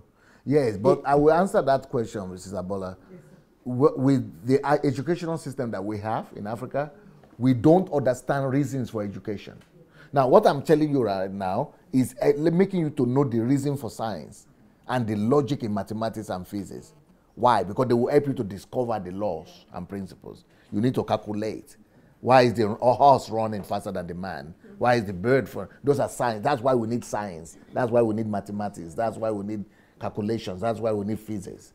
So that's the whole essence of education. But the way education is being given to us in Africa is that we inherited education. And the whole basic understanding of education in Nigeria, while I was growing up, and Africa, is that it gives you literacy. And what do we count literacy to be? Our definition of literacy is ability to read and write. So even when your parents are telling you have to go to school, they will say you'll be literate. And be literate means to read and write. Now, then we go further and say you need to get a profession. And the reason you get a profession is not because for you to be educated though, or to know how life functions. So education for us is not how to know how life functions, but it's for you to go and get to become a doctor and a lawyer so that you get good status, you'll be able to get good salary, good job, and good payment, and good life. So what education is for us in Africa, the way it has been sold to us, is that education is a means of being literate, number one. Secondly, to be able to get job, profession. And profession is to give you job, salary, survival, and have good status. So we didn't have education as I'm teaching you now. That education is for you to understand creation. And education is an opportunity for you to be able to have dominion over all of creation as God has created you to be, to have the dominion over them. And for you to have dominion over them, you need to have the knowledge of how they function. And then how to manipulate those laws to use them to create any system that you desire. So that is what I'm teaching you now. But even in Europe and America, even teachers of today don't know that. The people who know that The people who know that are only the people who started the whole thing, who are the forefathers, who started education, who started medicine. But all other people, they are just following that it works. That's just, we just maintain it. But in Africa, it's worse. We don't have the concept of it, of what education is all about. So what you are saying right now, why did we miss it? We missed it because our tenets of our understanding of education is based on the fact that we want to be literate, we want to have good standing in the society, we want to have a good job and have money coming. So we don't look at education. So that's why a lot of students will run away from physics or mathematics. For example, in Nigeria right now, if you say you are going to study single degree, or what they call it, is it single degree you call it? No, what do you call it? There is something they call single honors, I think they call it, or one honors, physics honors, or mathematics honors. Just one course. One honor, yeah, one honorary degree like that. Not law, not engineer, not accountant, not doctor, just physics. Go to university to just study physics. Teacher now, you will just become a teacher. That's why you are condemned. Mathematics, only mathematics. Teacher now. Chemistry, just chemistry alone. Teacher. We don't understand that the whole essence of education is actually in those things. Physics, chemistry, biology, mathematics. But what is it for? Not to get a job. And those are the main important courses. But that's the one nobody studies in Nigeria. Because if you study them, you just become a teacher. But because we don't know the essence of them and why that they are meant for digestion of nature and understanding the laws behind everything, so that then we could use those laws to build systems that will solve our problems today in every area of life. So what you are hearing right now, you could go to Harvard and not hear it. You could go to any college. You could go to Oxford and never hear it. You could go to any college and never hear it. Because it's about getting certificates to get a job. It's not about making you be aware. Now, let me tell you the whole essence of education, therefore. Education is not about literacy, being able to read and write. That is a given. So what is education then? Education is for you to be able to understand that life is based on laws. And that laws are supposed to help you to understand cause and effect. These things I'm telling you right now, that's what education is supposed to be about. But you can go through PhD and not understand that. And that also education is about questioning. So two things we want to remember. Whenever you think about education, two things you must remember. One, education is supposed to give you the ability to question everything. Why should you question everything? So that you find out the laws. The fixed laws behind those things. If you don't question why horses run faster than man, you'll never be able to get a car.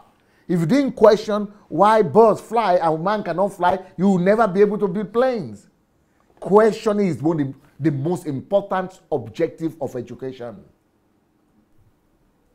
But in our culture, education doesn't, in fact, the culture even will not allow you to question anything.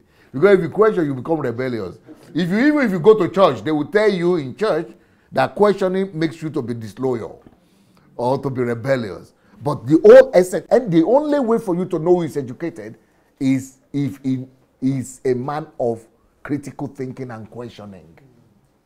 So that's number one thing, what education should give everybody. Ability to question everything.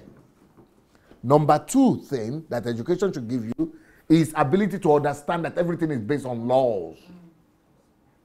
Cause and effect. That there are laws that are responsible for everything. And that you yourself, you can understand those laws. And once you understand those laws, you can use those laws to build and bring any solution you want in life. That is what education is all about, those two sentences. That is the whole essence of education. It's not about you getting a job. It's not about you having a status. It's not about you, getting a certificate. No, it's about what it does in you, inside you. So the last one is that Dr. Ano said that suggested that maybe we might be going to construction site to to see how the laws and principles are working. Yes. Is it possible when you go to Nigeria, sir, yes. and this startup? Yes. I don't know how to pronounce it. Apprenticeship. Apprenticeship. Yes, for those young ones to start from the beginning. Yes. Because our mother says we can. I don't want my child to be a builder, and that kind of things. If they can't start from there, I think the world will change a bit. You are very correct. My own goal is that I want to build technical colleges all over Nigeria. I don't want to build universities. I want to only build technical colleges. Because technical colleges give you skills and make you to know how to do things. You know how laws work and how those laws function and how to practically manipulate and use the laws. Yeah, yes. I know we've concentrated on laws. What about principles? They are the same thing. Okay. Yes, I interchange them. Oh. But because laws are what God has put in place, but principles are our understanding of them, of the laws. So laws are the fixed thing from those laws we can gain principles. We can, that will help us to apply them. So principles are the application, but they break down laws to make it simpler for us to follow and apply them. Okay, do we have the microphone there? So right now we are just in number 1 slide, but I hope we are making progress. We are getting it. So let's come again. God created everything by laws and certain principles. Life works by certain identifiable principles. That is why life is predictable. Okay, read those 2 statements again. Life works by certain identifiable principles. That is why life is predictable. Say that again. Life works by certain identifiable principles. That is why life is predictable. That is everything we have been trying to explain in the past 50 minutes. That's exactly what that says. But I want somebody to tell me how you understand that now. These 2 statements. Anybody wants to use his own word to explain? All right, I'll give it a go. Yeah. All right. So, in creating the world, God created the earth by laws and principles. That is how He's created them. Now, He has also subjected life and everything He has created under these certain laws and principles. Now, you've told us that laws are what God uses. That is what He's put in place. But the principles are our understanding of those laws. Now, by doing that, and by us understanding those laws and thereby bringing our principles from them, it makes how we live our life predictable. Now, the examples that Dr. Ano has given is learning, for instance. By going to school to learn the principles of learning, we're able to imbibe those into our lives and then become whatever we want to be. When it comes to driving, by going to the school of driving, we're able to learn the principles of driving, imbibe those laws into our lives, and we're able to drive anywhere in the world. That is my understanding of what you just said, sir. What you said is so correct, but I would then ask you a question. Okay. Why then is it that religion in Africa is going, or you don't think religion is going just against what you just said, the direct opposite? It is. What religion is showing is, instead of guiding us back into ourselves to learn those laws and principles, it is in error directing us back to God to do what God has put in charge for us to do on this earth. So the people then who are saying that I'm pompous, I am proud, by saying, no, not God will fix Nigeria, that I will fix Nigeria, or we will fix Nigeria. Yeah. And they are saying, no, without God you cannot do anything. How will you understand them? Well, in the first instance, they've just shown the ignorance that has been perpetuated over the ages. We've been trained. Because by so all of us were like that. Everyone was like that. Everyone was. So they're just showing the ignorance that they know. But we know better now. We know God has created it. He has given us dominion over the earth. He has given us the laws to be right in front of us. So it's now left for us to use the mind he's given us to understand those laws, generate principles from those laws, and thereby make our life predictable. I think Chris wanted to comment on the question. Yeah, I just wanted to concentrate on two keywords there. One is identifiable, and the other one is predictable. And what I understand is everything around us, just looking at nature itself, everything around us, like you said, has been subjected to laws and principles.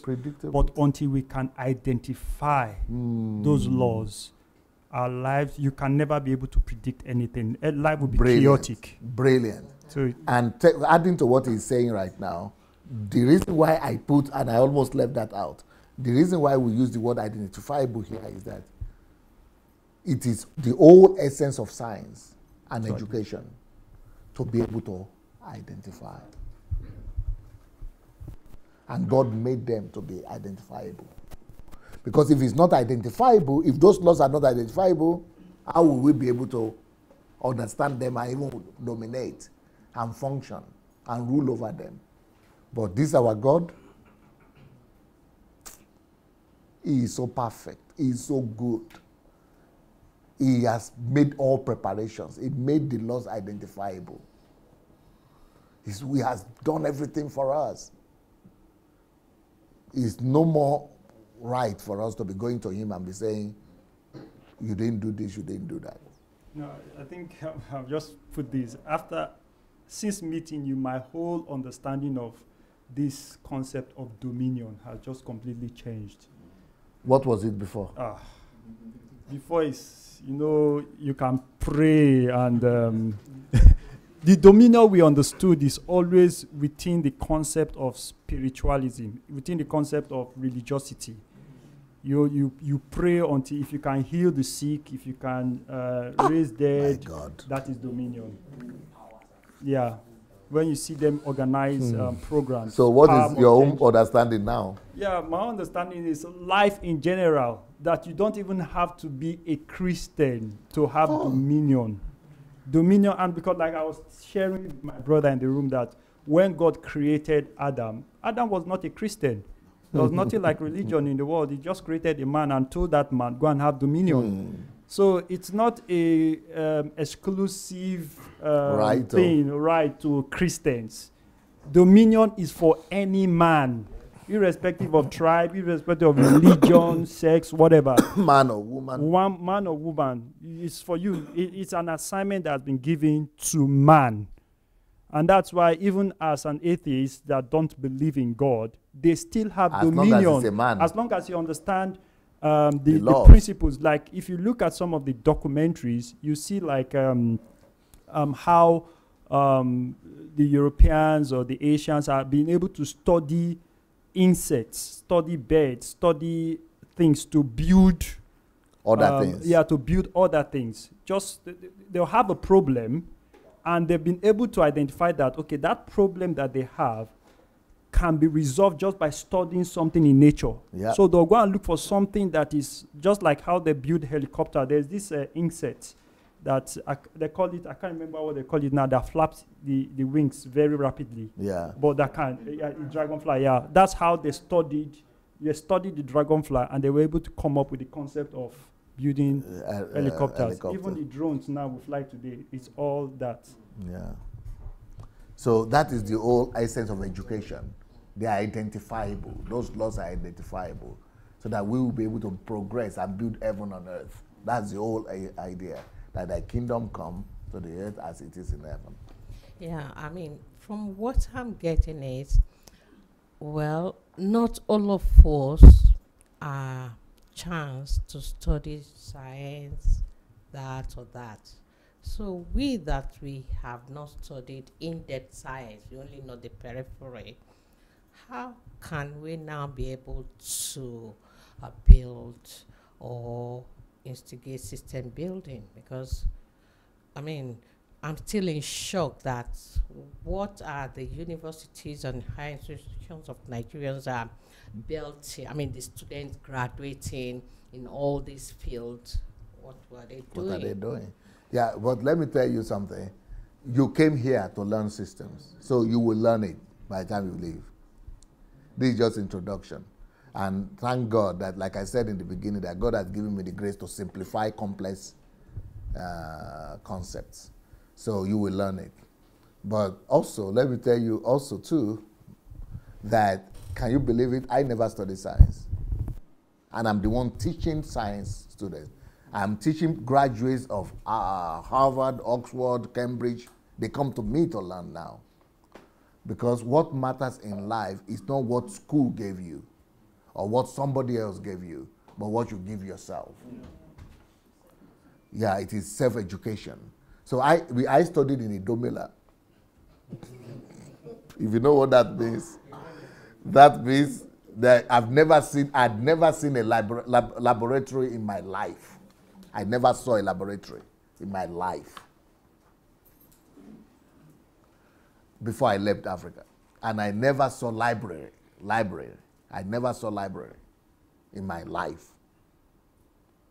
No physics teacher, no chemistry teacher, no only biology teacher sometimes, once in 1 year out of 5 years of secondary school.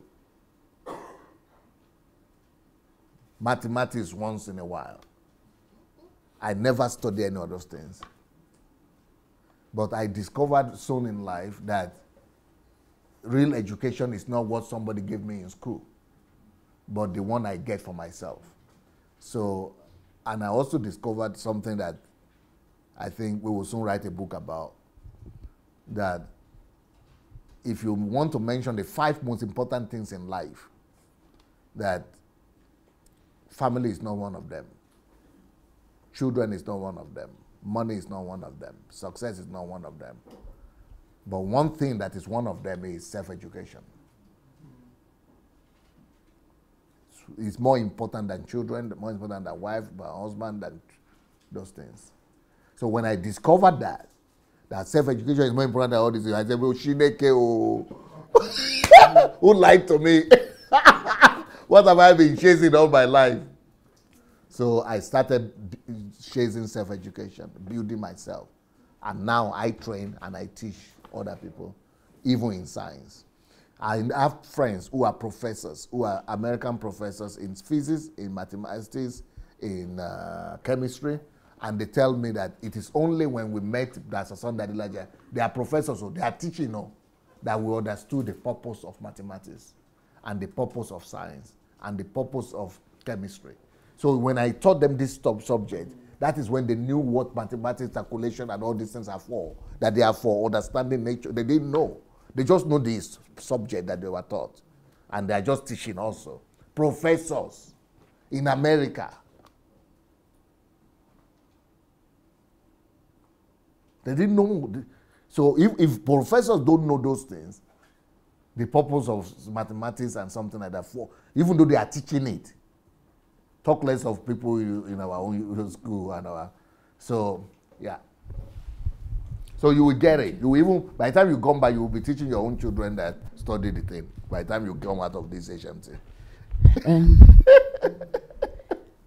Yeah, I thank God that we are here to make history. Yes. Because there is what we normally refer to as identity crisis, which is what we have been in all this while.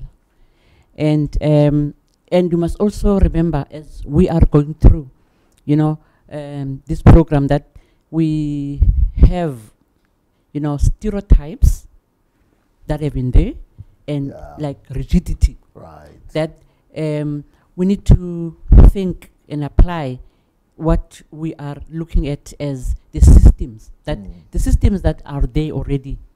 It's gonna take us to change everything that is there because of the era that we're in, of the identity crisis. I remember, like, us as individuals sitting here, it takes time to realize who one is. And as we are looking at that, that we need to identify these principles so that we identify who we are to identify these laws and principles in order to function very well. Then, what I want us to look at is that in the process of us, moving forward, we need to think of, as we are discussing this, I'm thinking of my own country, South Africa, thinking of... Sorry that I'm talking about Nigeria all the time. That it is not only a Nigeria that has problems, but it's just that having passion with,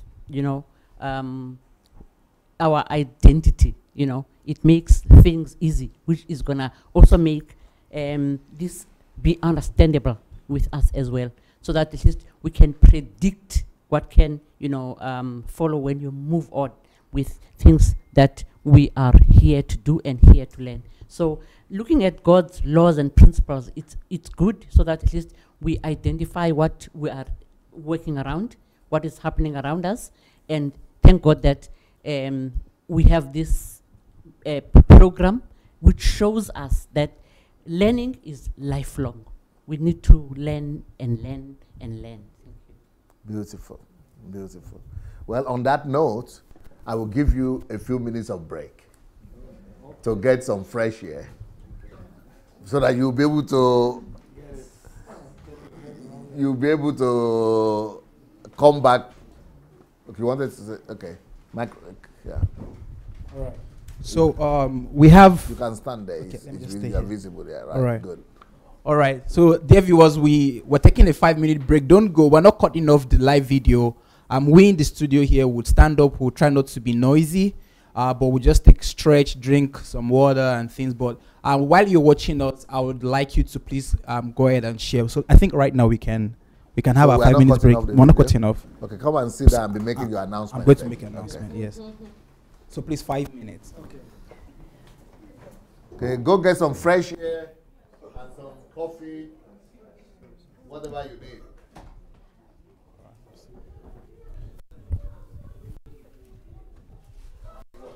All right. I'm making noise. All right. So thank you so much, viewers. For those of you who are with me, I would like to make some announcements. The first announcement I would like to make is about the books. Right there, as you can see on the screen, is the book System Building.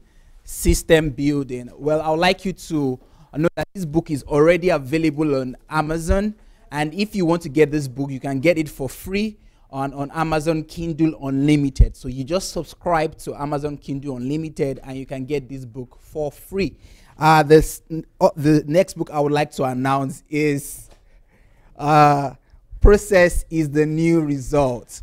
Process is the New Result. This is one of the books that we're going to be reading here during the training. And I will encourage you also to please try your best to also get this book and read during the course of our training. So you could also get this book free on Amazon Kindle Unlimited, or you could order the book on okadabooks.com. The other book here that we're going to be reading is How to Find Money for Your Dreams. This is it right here. How to Find Money for Your Dreams.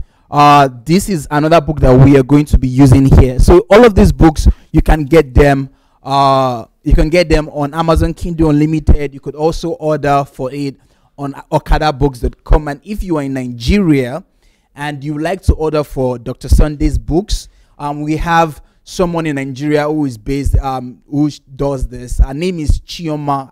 I think she's watching. Please, can you give your details for those who are watching us on Facebook and on YouTube, for them to have your details, and so that they can contact you to get Dr. Sunday's books in Nigeria.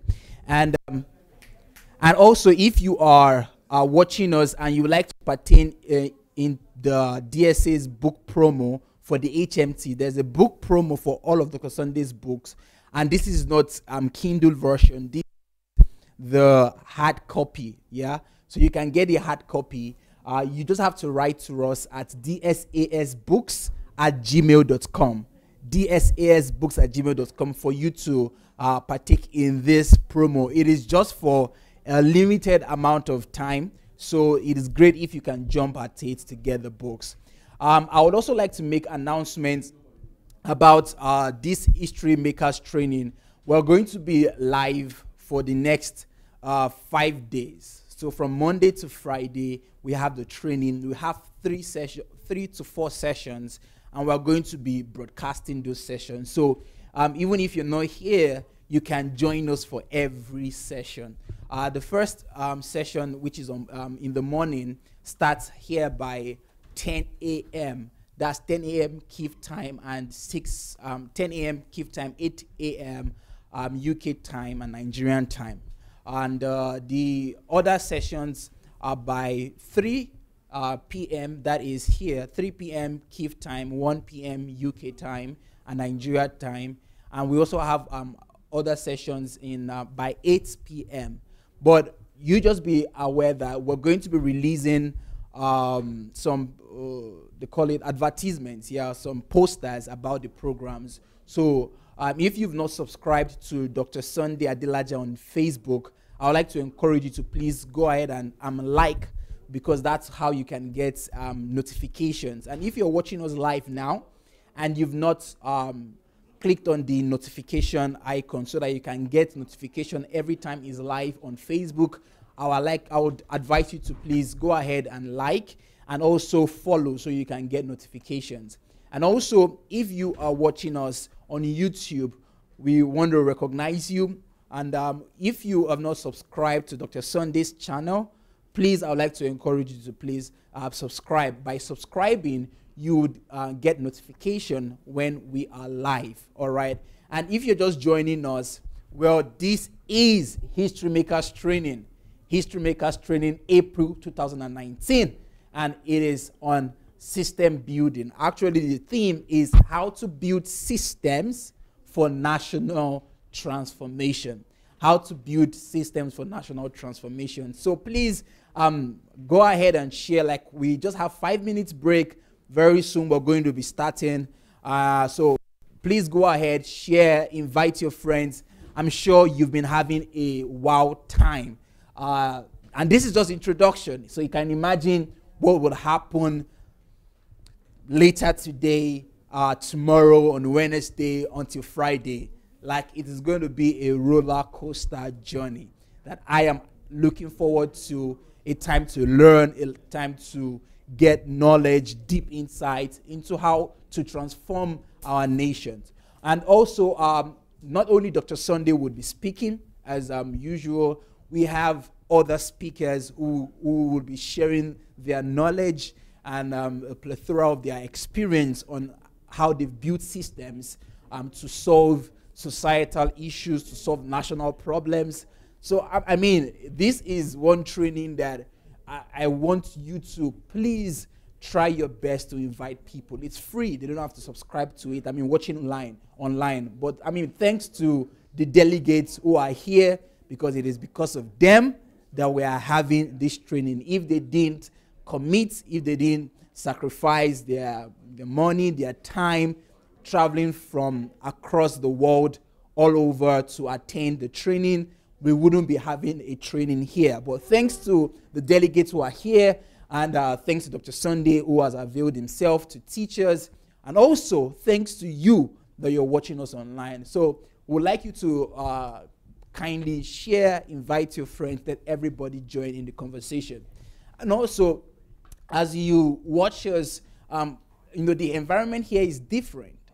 The environment here is, I mean, you just have to be here to experience it, but you can simulate it where you are. If you're watching us at home, you can try to create an environment that will enable you to soak and to get the best of this training. You know, try to avoid distractions. Try to just, if as much as possible, to just get yourself fixated on your screens and listen, have your notepad, write down.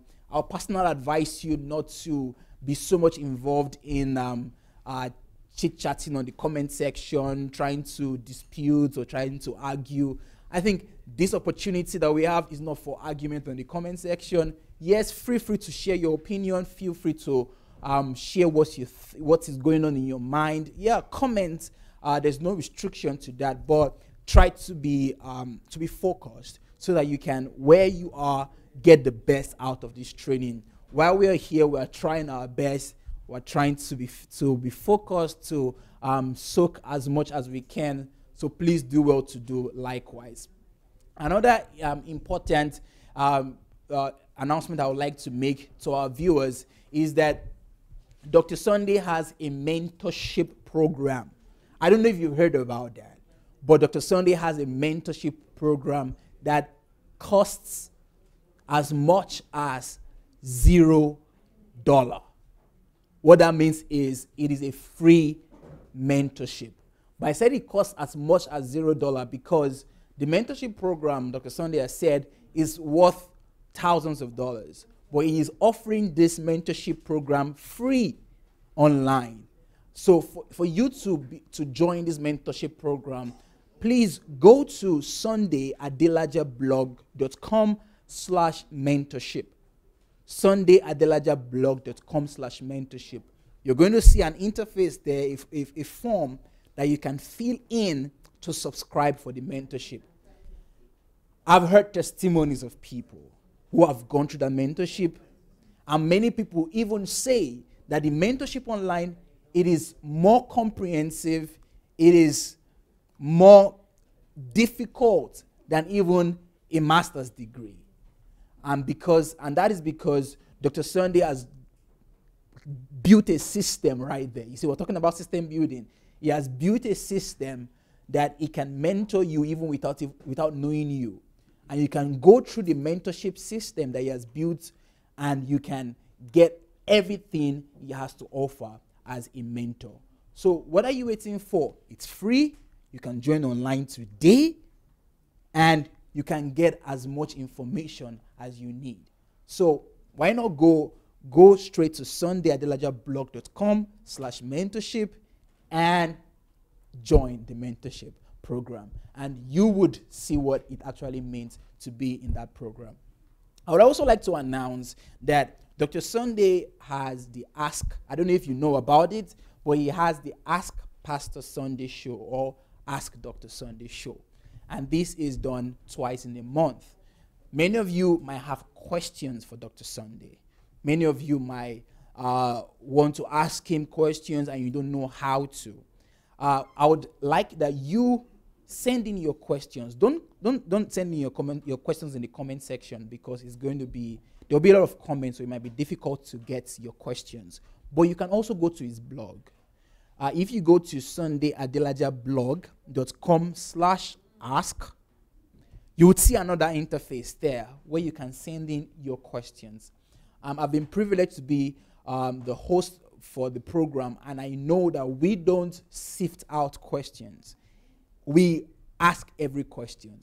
And Dr. Sunday sits, and I have the list of questions, and I ask him the questions, and he tries to give answers to the best of his knowledge. So if you have a question to Dr. Sunday about any area of life, personal, finances, government, just any area, family-wise, relationship, feel free to send in your question. Now, so I'll repeat. It is just go to sundayadelajablog.com/ask.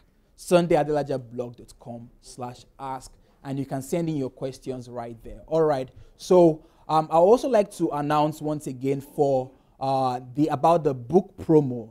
The book promo is just for a limited amount of time. You want to get into it. I'm talking about getting Dr. Sunday's books hard copy, not the Kindle version, but hard copy. You can get those books at a discounted rate just for some days. So please go ahead if you want to catch on this. Go write to us at DSAS Books. I repeat, DSAS. So that is DSAsbooks@gmail.com. DSAsbooks@gmail.com. We have a system where we're going to respond to you, we're going to reply to you, and we're going to tell you how to go. You're going to give us more information on how we can send the book to you and everything like that. All right. So thank you so much. We are getting ready. The delegates are almost seated. So please, I'd like us to get ready. 5 minutes has elapsed. I want to believe that you've taken your coffee, you've had your tea, you've done some stretching, because we're about to continue this first session. All right. So I don't know if we're ready. I think some people are still trying to get settled down. So please, let's settle down, and we're going to begin. Some more books, right? Okay. So let me announce some books that we have here. All right. I'm in trouble. Okay. So this is a book here. Why does God take from those who don't have and give to those who have? Another way to put it, why is it that, I don't know if it is God that is taking now, but the Europeans, the Americans are coming to take our oil, right? And we have oil, but it's like they're the ones getting all of those resources and they are building their nation. So it's just simple. Why is it that we have so much things, so much resources, but God would take from those who don't have and give to those who have? So it means that we don't have something. And what don't we have? We don't have the knowledge on how to, like we're talking about, build systems, on how to explore our resources. And God will take all of that and give to those who have the knowledge of systems. So God will take our resources and it will go into the hands of the whites. They use it and they develop their nation. But we were still lacking. All right, that is the book. Why does God take from those who have and those who don't have? All right, another book. I'm not sure if you guys know this, but this is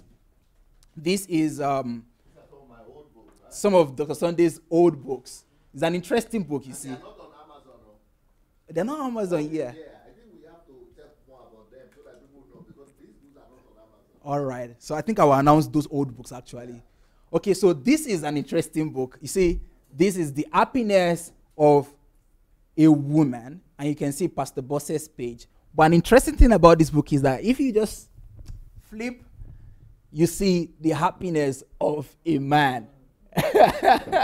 So it's a book co-authored by Pastor Sunday and Pastor Bosse. And like Dr. Sunday was saying, these books are not available on Amazon. So you can only get these books by writing to us at dsasbooks@gmail.com. The Happiness of a Woman and The Happiness of a Man. Another book, Time is Life. You see, all these books are very small. It was because Dr. Sunday said that when he started writing, he was saying, they said Africans don't read. So let me just try to make it lead to so that they can at least read. But he soon discovered that it's like it's not making any difference. So let me just write like I can write, and if they read, they don't read. It is their challenge. So Time is Life. You can also get this book by writing to us at dsasbooks@gmail.com. Assessing Divine Wisdom. Accessing Divine Wisdom. Another book here is written, Wisdom is the Key to Reigning on Earth. This is a book that you want to get, Accessing Divine Wisdom. Dr. Sunday, I think we are set. Yeah, we're good to go so that we can get some more teachings. All right, so let's make welcome Dr. Sunday. Can we welcome him? Thank you.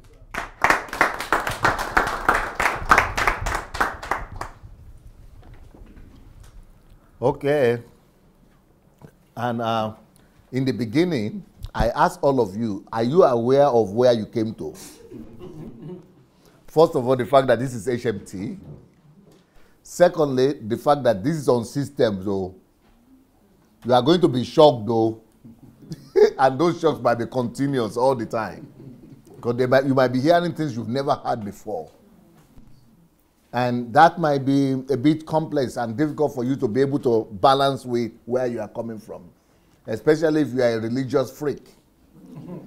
You are going to be totally shocked. But if you are hungry for truth, then it will be good for you. So we continue. I only have 45 more minutes, right? Okay, so let's go. Two important things in this life. Number one, know what you need for success. And number two, Be ready to pay the price for this success. Okay. That's a saying that I always apply and I always refer to, which means that there are no failures in life. Nobody should fail in life. The only reason why people fail in life is because of one of two reasons. People fail in life either because they don't know what it takes to succeed. They don't know the laws of life that govern life, like what we've been talking about. Okay, why is it that people are not able to build airplanes? Because they don't know the laws. Why is it that people are not able to control the flood? Because they don't know the rules, the laws that govern the flood that has been happening. So people fail in life either because they don't know the laws of life or the laws that are responsible for that particular area of life where they have failed. So when you don't know the laws, you will not be able to create solutions. So you can only create solutions when you know the laws or principles that govern that environment, that particular thing you want to do. So that is the number one reason why people fail. The second reason why people fail in life is that they might actually know the laws of life or the principles of life, but they might not be willing to apply themselves and pay the price that it would take for them to do and apply the laws. For example, I personally believe that everybody can be a millionaire in US dollars. Although making $1 million, having $1 million doesn't make you a millionaire. It was later on, before when I started trying to be a millionaire myself, I thought once I make 1 million naira, $1 million or $2 million, then I'm already a millionaire. Once I made that $1 million, I discovered that it's just a figure. Right now, my own opinion about being a millionaire is that for you to really call yourself a millionaire, you must have at least $100 million. So by the time you have a couple of hundreds of millions of dollars, then you are a multi-millionaire. But for you to have $10 million and say you are a millionaire, make you come off for road. Huh? What is it? At your own level, okay?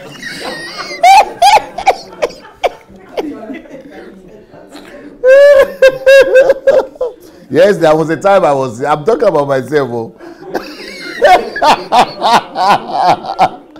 There was a time I really thought that if you have $1 million US, you're already a millionaire. I was thinking I was a millionaire because I was having some $5 million somewhere. But now I know that no. It's easier to make money, so why is it that people, I personally believe that everybody can be a millionaire. I mean, not to be a millionaire in my own thinking now, but at least make $1 million. But why is it that they're not making it? Because they don't know the laws and the rules and the principles. Or some people have the books, so they write, they know the laws, but they are not willing to pay the price it will take to be a millionaire. So they are either one of the two things. Really, there are no failures in life. No country should fail. No individual should fail. If he really wants so. Because you could know some things, but it takes even greater level of, because knowing is just 10%. But to be able to have the character to do the thing is 40% of ability you need to be. Knowing the things is just 10%. The character, the willpower takes 40%. Then the environment gives you 50% to be able to become what you want to become. So what I'm saying here, that two things are important in life. Find out the laws. But today, in my country, and not just my country, all over the world, people go to school, they don't find out laws that rule life. They become engineers, but just to have paper and get a job, but not to create systems. So only people who on their own try come across how to do systems, create systems. Other people are getting jobs. And because you don't know the laws, you don't know how to create systems, you just go and enter into the system of Uncle Sam. You'll be going to pay, they'll be paying you salary and you'll be servicing their system. Because you are not building your own system. So you become a slave to the system that somebody else has built. But then there are some people who might know the laws, but they don't have the discipline, the tenacity, the drive to pay the price success will take. Because you know one thing about success is that success will always demand from you a little bit more than you are willing to give. You are willing to do some things, but believe me, real success would take more, would demand more than that thing you want to do.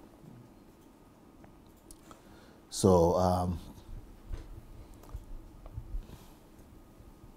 today and this week, we are discovering the laws and the principles that are responsible for functioning of life. So that is the know what you need for success. Those are the things that you need to know for success. The laws that are operating. For example, how do I become a good parent? You know, before, when I was in Nigeria, I went to see one pastor. They call him Pastor Obadare. He used to be a blind pastor like that, evangelist. And he was telling me all kind of stories that he had to send his children away from home because all the pastors he knew that time, their children were always troublesome. So that children of pastors are always either troublesome or naughty, wayward, yeah, wayward. And I think some people still notice that today. Is it true? Yes. Now, and even not your pastors alone now, even children of Christians, that their parents are Christians, born again, but their children are not always straightforward, straight in life. They are sometimes troublesome. It was later on that I discovered that theory that Mr. Obada, I mean Pastor or Evangelist Obada, I respect him, great man, but he doesn't know what I know now, because it's not because you are children of pastors or bishop or Christians. It's just because of what you don't know. The parents didn't know some laws. Everybody can raise successful children. Everybody can raise children that will never give you problems. No, but, I mean, normal problems, but not like wayward. You can. There are laws for that. So if you go to my family series, for example, you see the laws of raising children that are the best, greatest. No struggle. I'm a pastor. Have you ever listened to my children? Go in YouTube, go and listen to them. Exceptional. All of them. No single problem with any one of them. No challenge. Laws.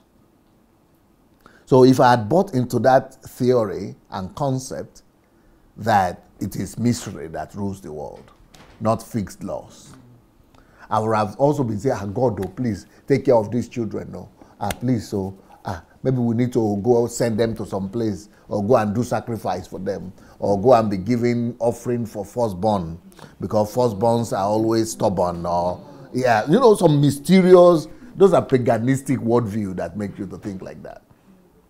Oh, some enemies are after them because you are a pastor.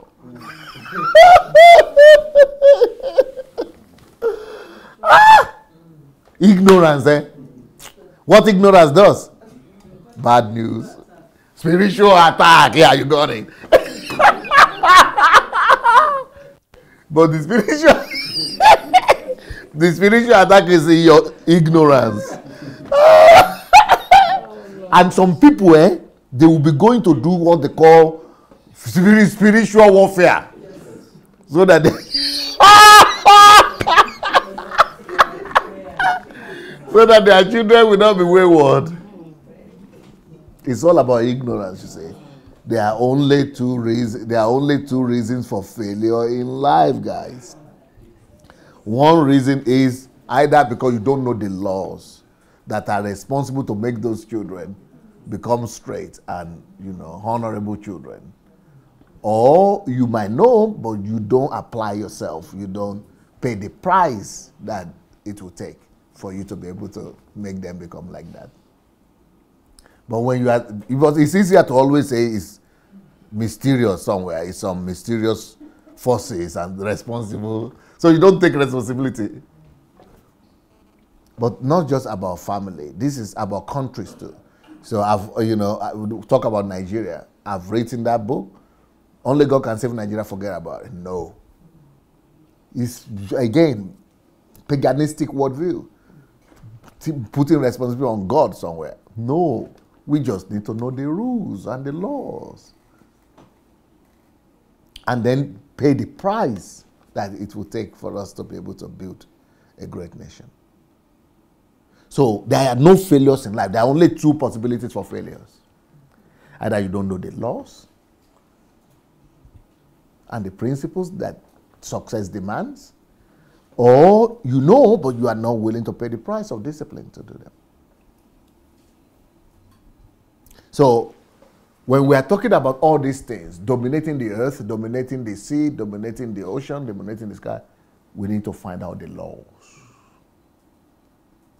If we don't know the laws, we will just be like our grandfathers at home that are helpless. And then somebody will bring a mirror and say, "Oh, I'm seeing myself here." Then you send your whole village to them. Because we don't know the laws. You are helpless when you don't know the laws. So the earth is built on laws. Everything is built to function on laws. You know why churches are filled in Nigeria, in Africa? Churches are filled up. Because they don't teach them to know the laws that govern life. They tell them that life is mysterious. So the big man, the man of God, is the one who knows the mystery, who has the keys to heaven. He is chosen. He is superior to you. He is better than you. I'm not better than you. I only happen to know something. Nobody is better than you, actually. They just happen to know something you don't know.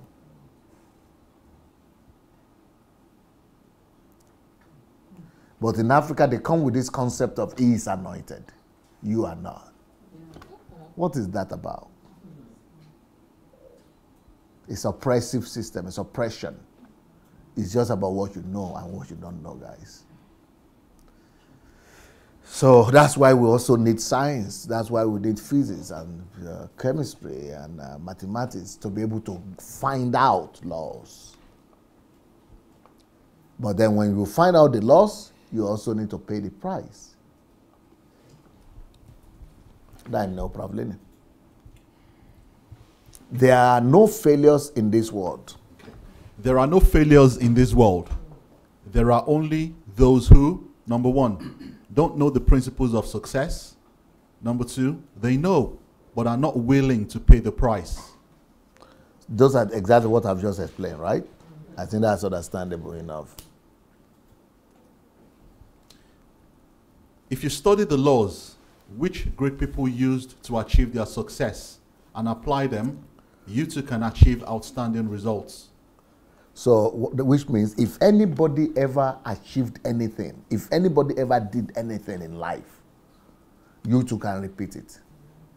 On what condition? On the condition that you will study and find out the principles he applied, the laws he applied.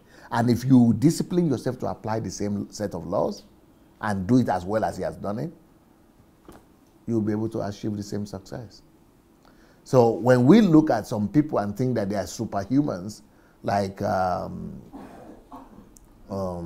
Einstein, Albert Einstein, or Isaac Newton, but we now know there are people, there have been scientists that have been able to duplicate and even do more than they did. Why? Because if you will be able to find out the rules and the laws that any person that attained that success applied, you'll be able to do the same thing. That's in line with the example of what Dr. Anu spoke about. 500 years ago, even in Europe here, for you to be literate, to read and write, they used to think that you have been gifted by God. That's why every village has a village teacher or village headmaster. And the village headmaster, they will bring goats to him, and sheep and animals and bag rice of anything they harvest, and everybody will be bringing so that he will take their child to train to read and write. Why? Because they thought it was superhuman, because they couldn't read and write. So reading and writing was rare, that's why. And you know why it was rare? Nobody has committed reading and writing to principles and to laws, because there were no alphabets. So people who could read and write were the people who could just calculate it and do it themselves at that point. So, but later on, when it was subjected to alphabet, which has been a long time, it has been subjected to alphabet thousands of years back, but it didn't go so fast to everywhere. But once you get the laws of alphabets, now with the alphabet, even you can go to China and learn their language. You can come here to Russia. Can you imagine me? I'm speaking Russian and I'm reading it. Have you try to read these letters in Russian? Your head will eat bricks. You can't, because you don't have the clue. You don't have alphabet. So why is it that you fail to be able to read Russian or Ukrainian language, that is there? Your failure is explainable. You don't know the laws. What are the laws of reading? Alphabet. And you have not committed time and discipline to learn. So that's why failure is explainable. So before, the whole world couldn't read. Only few people. And those people who could read it were looking at them like God. But when the formula came, now everybody could just take, the alphabet of any society. In fact, a white person from Ukraine here can go to my village and learn Yoruba language and speak it.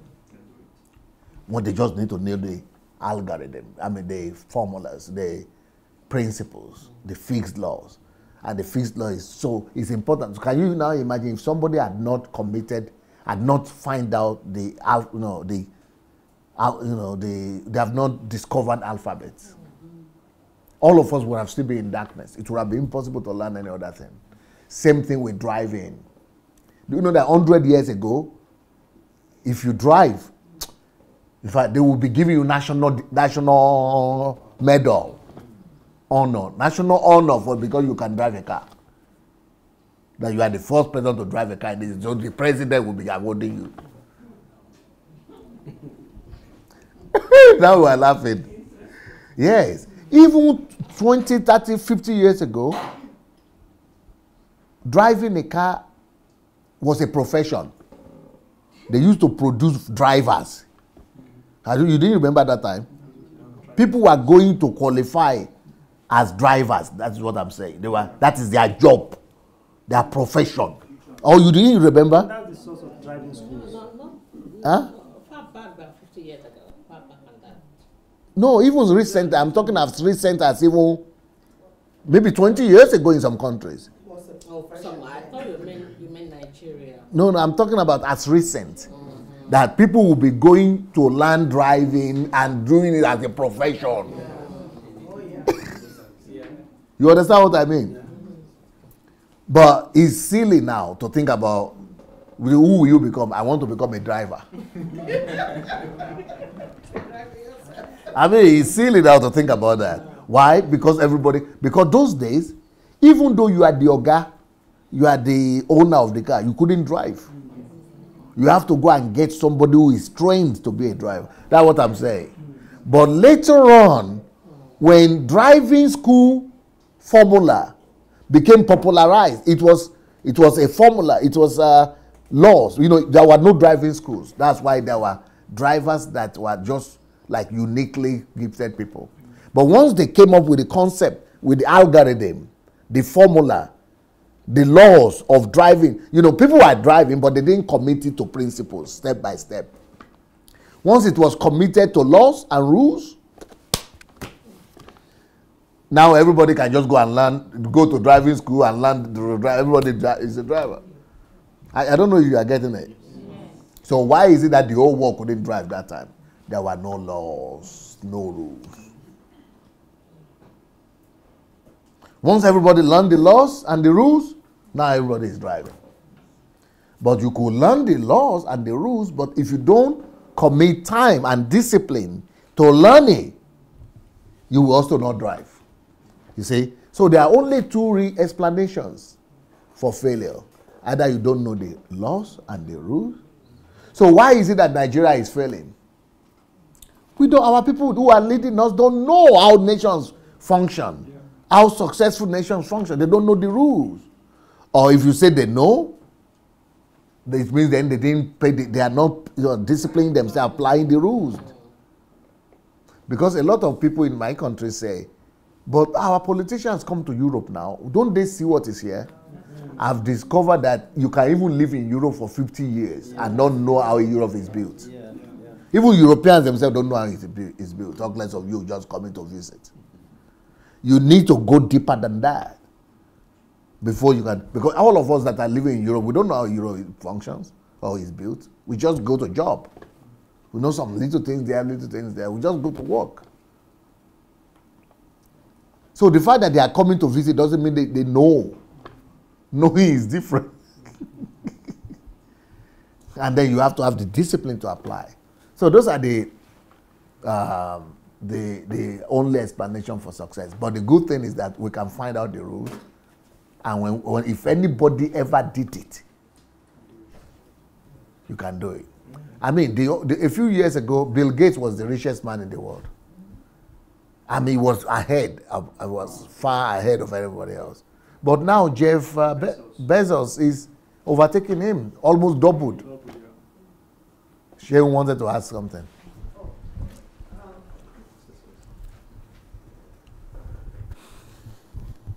When you were talking, something just occurred to me that when Nigerians come abroad, especially the ones I've seen in North America, they've been driving in Nigeria, but a lot of them failed the driving test. You see? Because they don't follow the rules. Yeah. And you know, it now make, as you were explaining, because they're not following rules. They just drive. Just drive, no rules. Taught properly, yeah, and they don't follow the rules. So they fail, they repeat the exam. Like no, I don't mean they don't follow the rules in the road. I mean they don't know the laws of driving. Yeah, yeah. They can drive, but they don't follow know the laws of driving. Yeah. And in North America, they're not going to pass you unless you follow those things. Because everything depends on rules and laws there. For example, the same thing in Africa. Do you know that people build... Don't let me talk about Nigeria. I'm just pissed up. They build roads. I mean, I can show you photographs. They build roads in Nigeria and their president is going to commission roads. Where did you see that last? President. I mean, people who are building roads here, president doesn't even know that they are building roads. Anyway, but let me tell you about what, just like you said they are driving, but they fail when they go to America. Because the roads they are building in Africa too, they are, if I'm going to commission, I'm going to accept it, I will not accept it, they are failed. Yes, because how can you build road, no pedestrians be there, and you say you have built a road? No drainage, and you say you have built road. No trees. No trees by the roadside, and you say you have built road.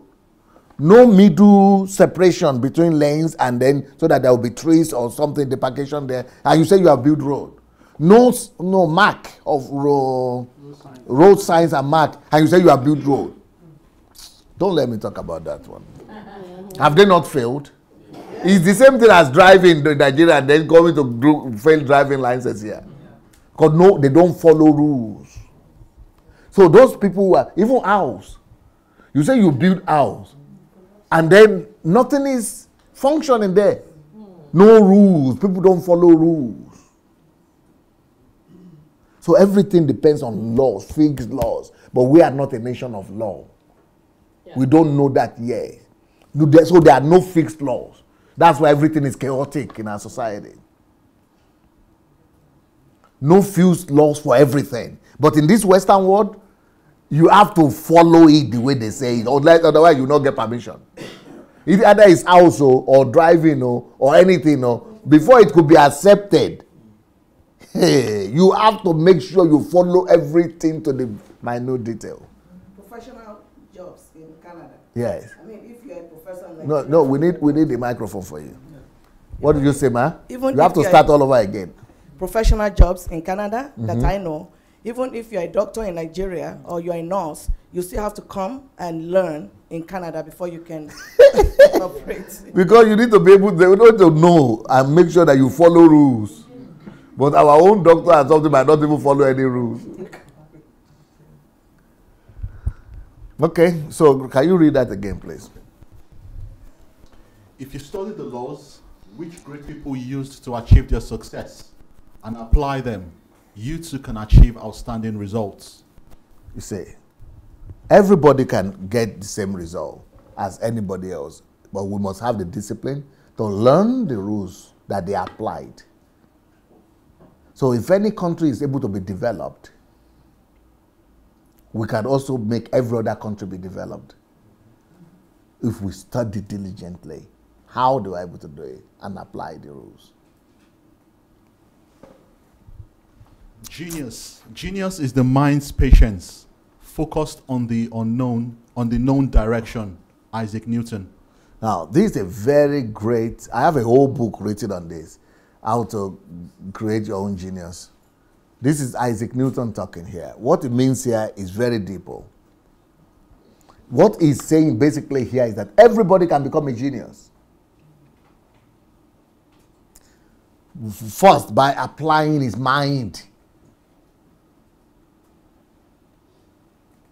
Everybody can become a genius if he or she will apply his mind. But when you come to my country, they will tell you that Oyinbo now, they are Oyinbo. The reason I do my programs, Kingdom Fruits and things like that, is because when I used to bring my church members to testify about what they are doing, after listening to me and what, all the things that they are doing, our people on my platform used to say, yeah, for Oyinbos it's easier. Yeah, they are Oyinbos because they don't have generational courses.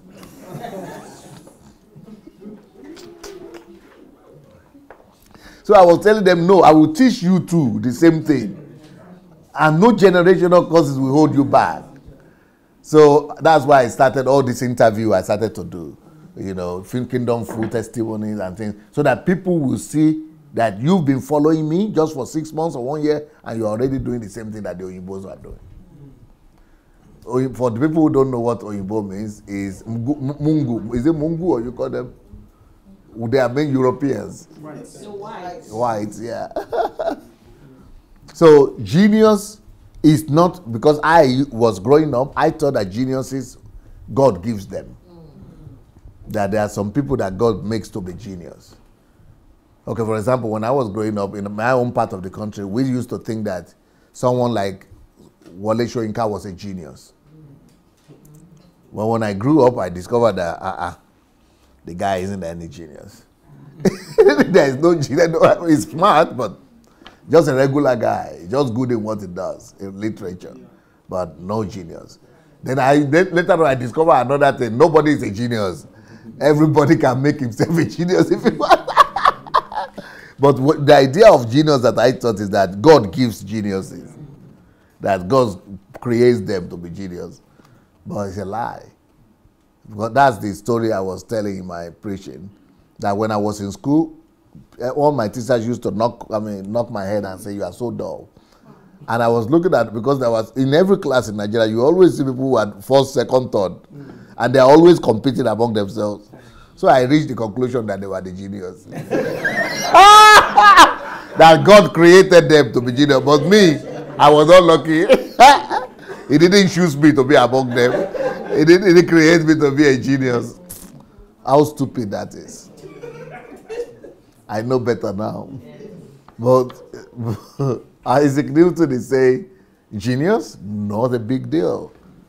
Genius, if you can apply your mind and patience. I don't know if you people know this. I have a book that I've written about Albert Einstein, but I've not published it. It's in Russian language. The secret, he said, my secret. People are saying, what's your secret? He said, my secret is simple. It's patience. He didn't use the word patient, but I will tell you, when he described it, you will know that it's patience he's talking about. He said, if they tell me that there is a needle in a garbage, in a dump, garbage dump, yeah, where there is, garbage dump, everything is there. Liquid and solid and dirty and smelling and garbage dump. But they said there is a needle somewhere, needle. Garbage box, needle somewhere there. Needle is so small. In a garbage box, everything is smelling. You don't have a chance of seeing it. He said everybody will go and look for that needle. It's a hard work. He said, but in my own case, I join them and I look for the needle.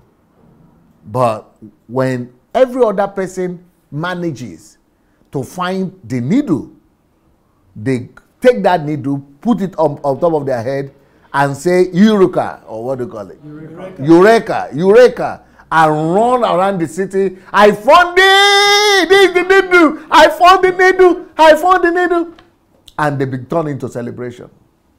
But in my own case, the reason for my geniusity or ingenuity is that when I find that needle, I put it beside me and say, hey, maybe there is another needle.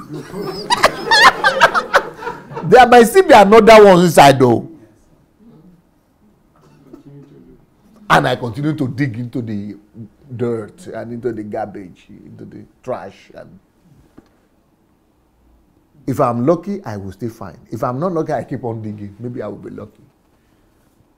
And if I happen to be lucky, that's what it does science. Science is about discovery, laws. I stay in the laboratory and keep on discovering, digging. See, this is what they were supposed to have been teaching all our children from primary school, secondary school, about what education is about, discovery. That's what I say about education. So if I discover the second one, I rejoice, but for a short while. I never run. I put it down again. And I said, what about if there is another one that I've not discovered? He said, instead of taking a rest and going to celebrate my victory, I keep on digging. Per adventure, there is still maybe another needle somewhere there. And he said that, but what happens is that even if I don't find another needle, he said from my life experience, I've discovered that apart from needle, there might be other interesting other things there that I discover in the process. So why have I discovered more than everybody? Because I keep on seeking my leg there and keep on digging deep. Then I remember Nigerian football team. We scored 1 goal. By the time we finish celebrating, they have recognized.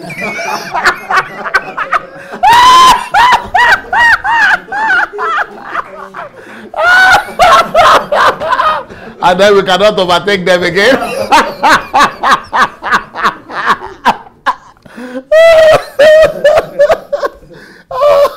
Celebration, just like animals go wild and no restraint, no constraints, no system of constraint.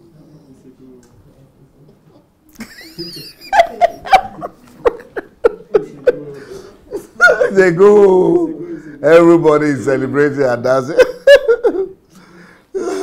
So genius is the mind's patience. So you know why I described that thing as patience, what Albert Einstein was doing. Is that not patience? Yes. I think his role might be more than patience. I think it's long suffering.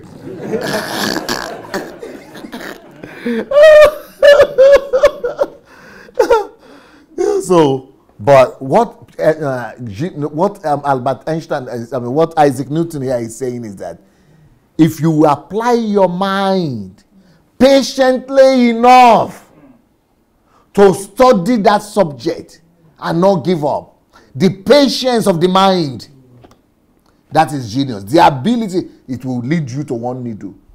They will say you are a genius, but because of that patience, you find the second one. They say, you are a super genius because of that patience of the mind. You find the third one. But people who don't have the patience to stay in the laboratory, people who don't have the patience to stay in the library, to keep on digging deep, they will not even find one needle, talk less of two. So that is genius. That's how geniuses are created. Genius is the mind's patience focused on the known direction, on the subject that he wants to discover. That's how everybody becomes genius, through hard work.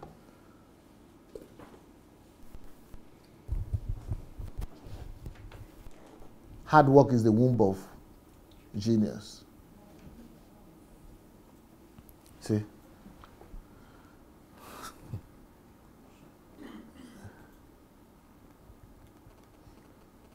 Okay.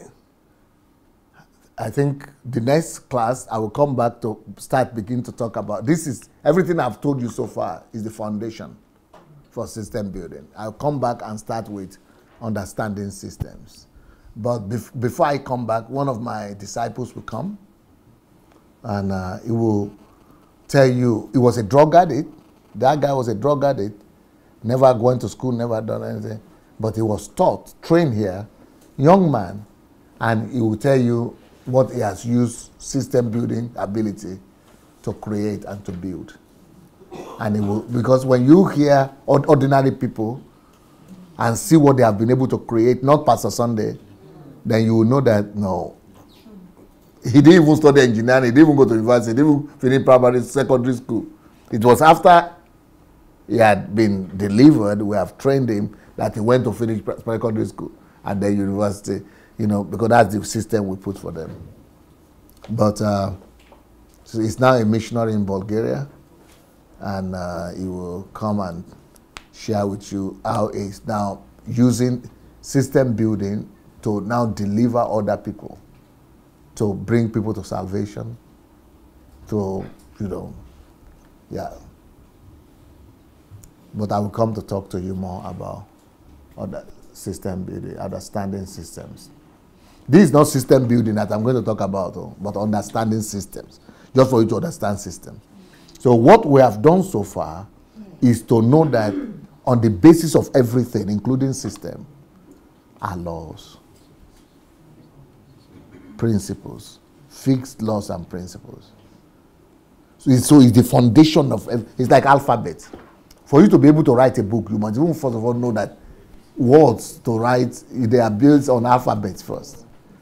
So you must know what alphabets means before you could even know what words are and how to write them. Talk less of writing a book. So before I go, I think I still have 5 minutes. Can I ask any one of you to tell me in short what you have gotten from this first class of today? What do you think you got from it? Just in general. You don't, this is not an exam now. This is just your feeling, your impression. Just tell me what you think is happening to you in your mind, in your emotions. Anybody want to say anything? Yes, please.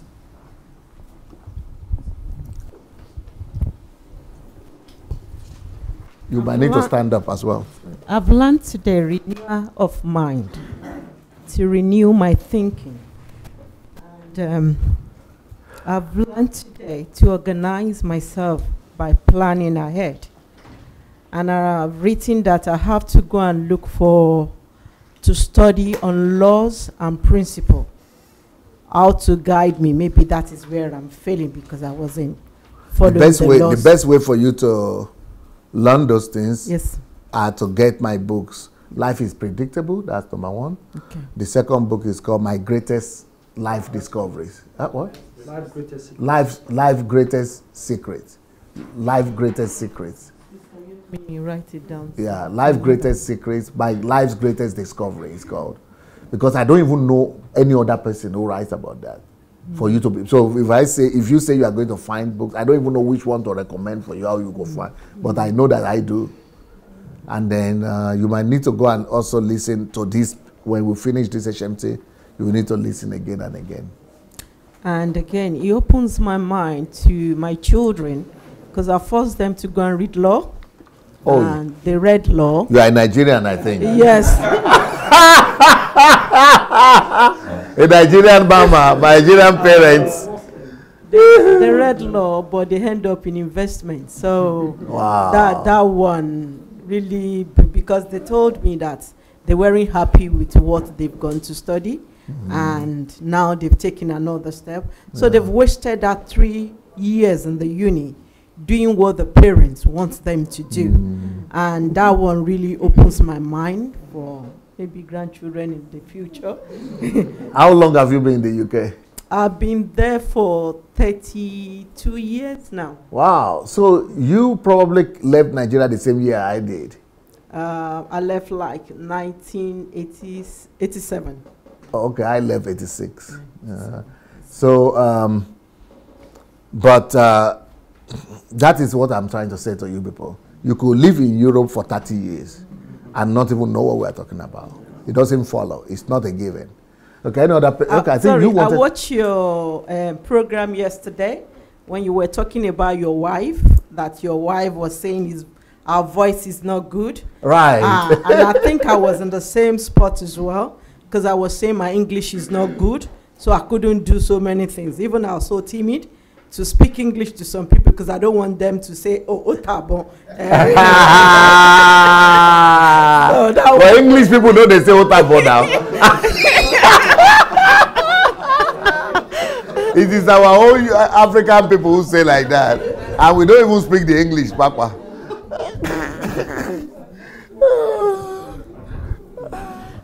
My mind was open to the fact that everything, you know, that God has created is about laws and how to apply those principles. You got that main idea. And now, to me, it was really in my mind that you might be a Christian, you might not be a Christian, but if you do not apply laws of nature and its principles, you won't get far. So this is what it has been impressed in me, to know that, you know what, I'm sorry to say, even other religious people who just follow laws, see how successful they are, you know, and see Christians, I'm sorry to say that to viewers out there, if they don't follow laws and principles, please help me here, they will not go anywhere. So it has opened my mind to say it is not too late to mend. We can still here start following laws, discover, you know, what is there. Because to me, I'm in a, you know, education environment where it has been like, I need to go dig what laws, you know, are there and principles that could make me to be more successful, you know. And that is, you know, I learned a lot. Thank you. In my own case, I just, the quote that comes to my head is the Bible passage that says, study to show yourself approved. You know, like when we study, when we read books, then we'll be able to know. We'll be able to, our mind will be exposed to information. And, you know, the laws and the principle that we really need to apply to make our life worth living, that we will be able to get it. A lot of us here today, we're saying, oh, we've never heard this before. It's because we don't know. We you know. We have not studied it. We've not studied. We've not come across somebody like you who is able to teach us, who is able to open our mind, you know. And I thank God that I'm part of this. Amen.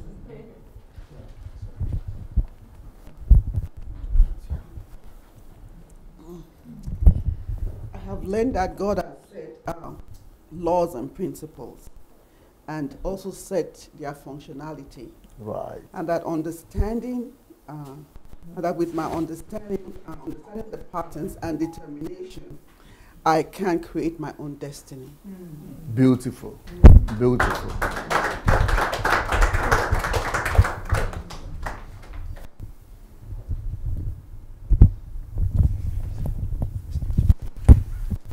reading somewhere in your book this morning. Yeah. What I read was something very, very fundamental but very simple. Everything in this life needs action. Mhm. If you have nothing in the present, if you don't take certain actions, nothing will appear tomorrow. And you know, what's amazing about what you just said, Doctor, is I was thinking about money so much for some years now. And I kept asking myself, how do those people who make money make money? And it really didn't matter to me whether these are children of God, they're not children of God.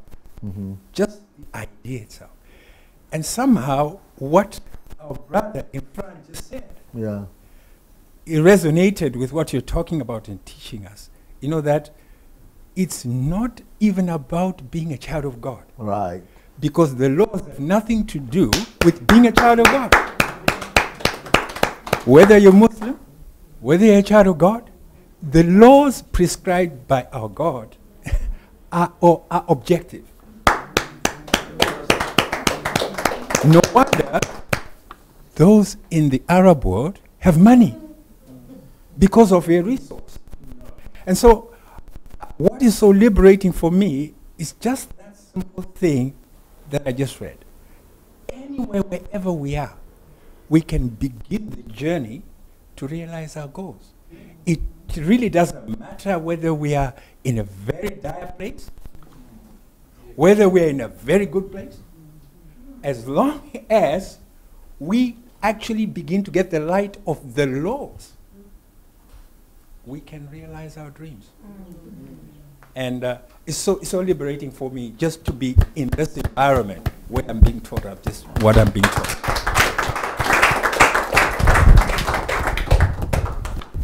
Okay. Well, I'm going to allow Dr. Anu to continue, and I will be back today to talk about understanding systems. I can't wait. Thank you so much, everyone. All right. Thank you so much, DSA. All right, so I'll just quickly end from here. Our viewers, thank you for being with us thus far. We'll be back very soon. I think by 5 p.m. Yeah, by 5 p.m. Yeah, 5 p.m. Kyiv time. According to your schedule, yeah, it's different. We'll explain later. So by 5 p.m. Kyiv time, 3 p.m. UK time, Nigerian time, we'll be back online. All right. So thank you for being with us. Please share, and see you in 3 hours time. Thank you.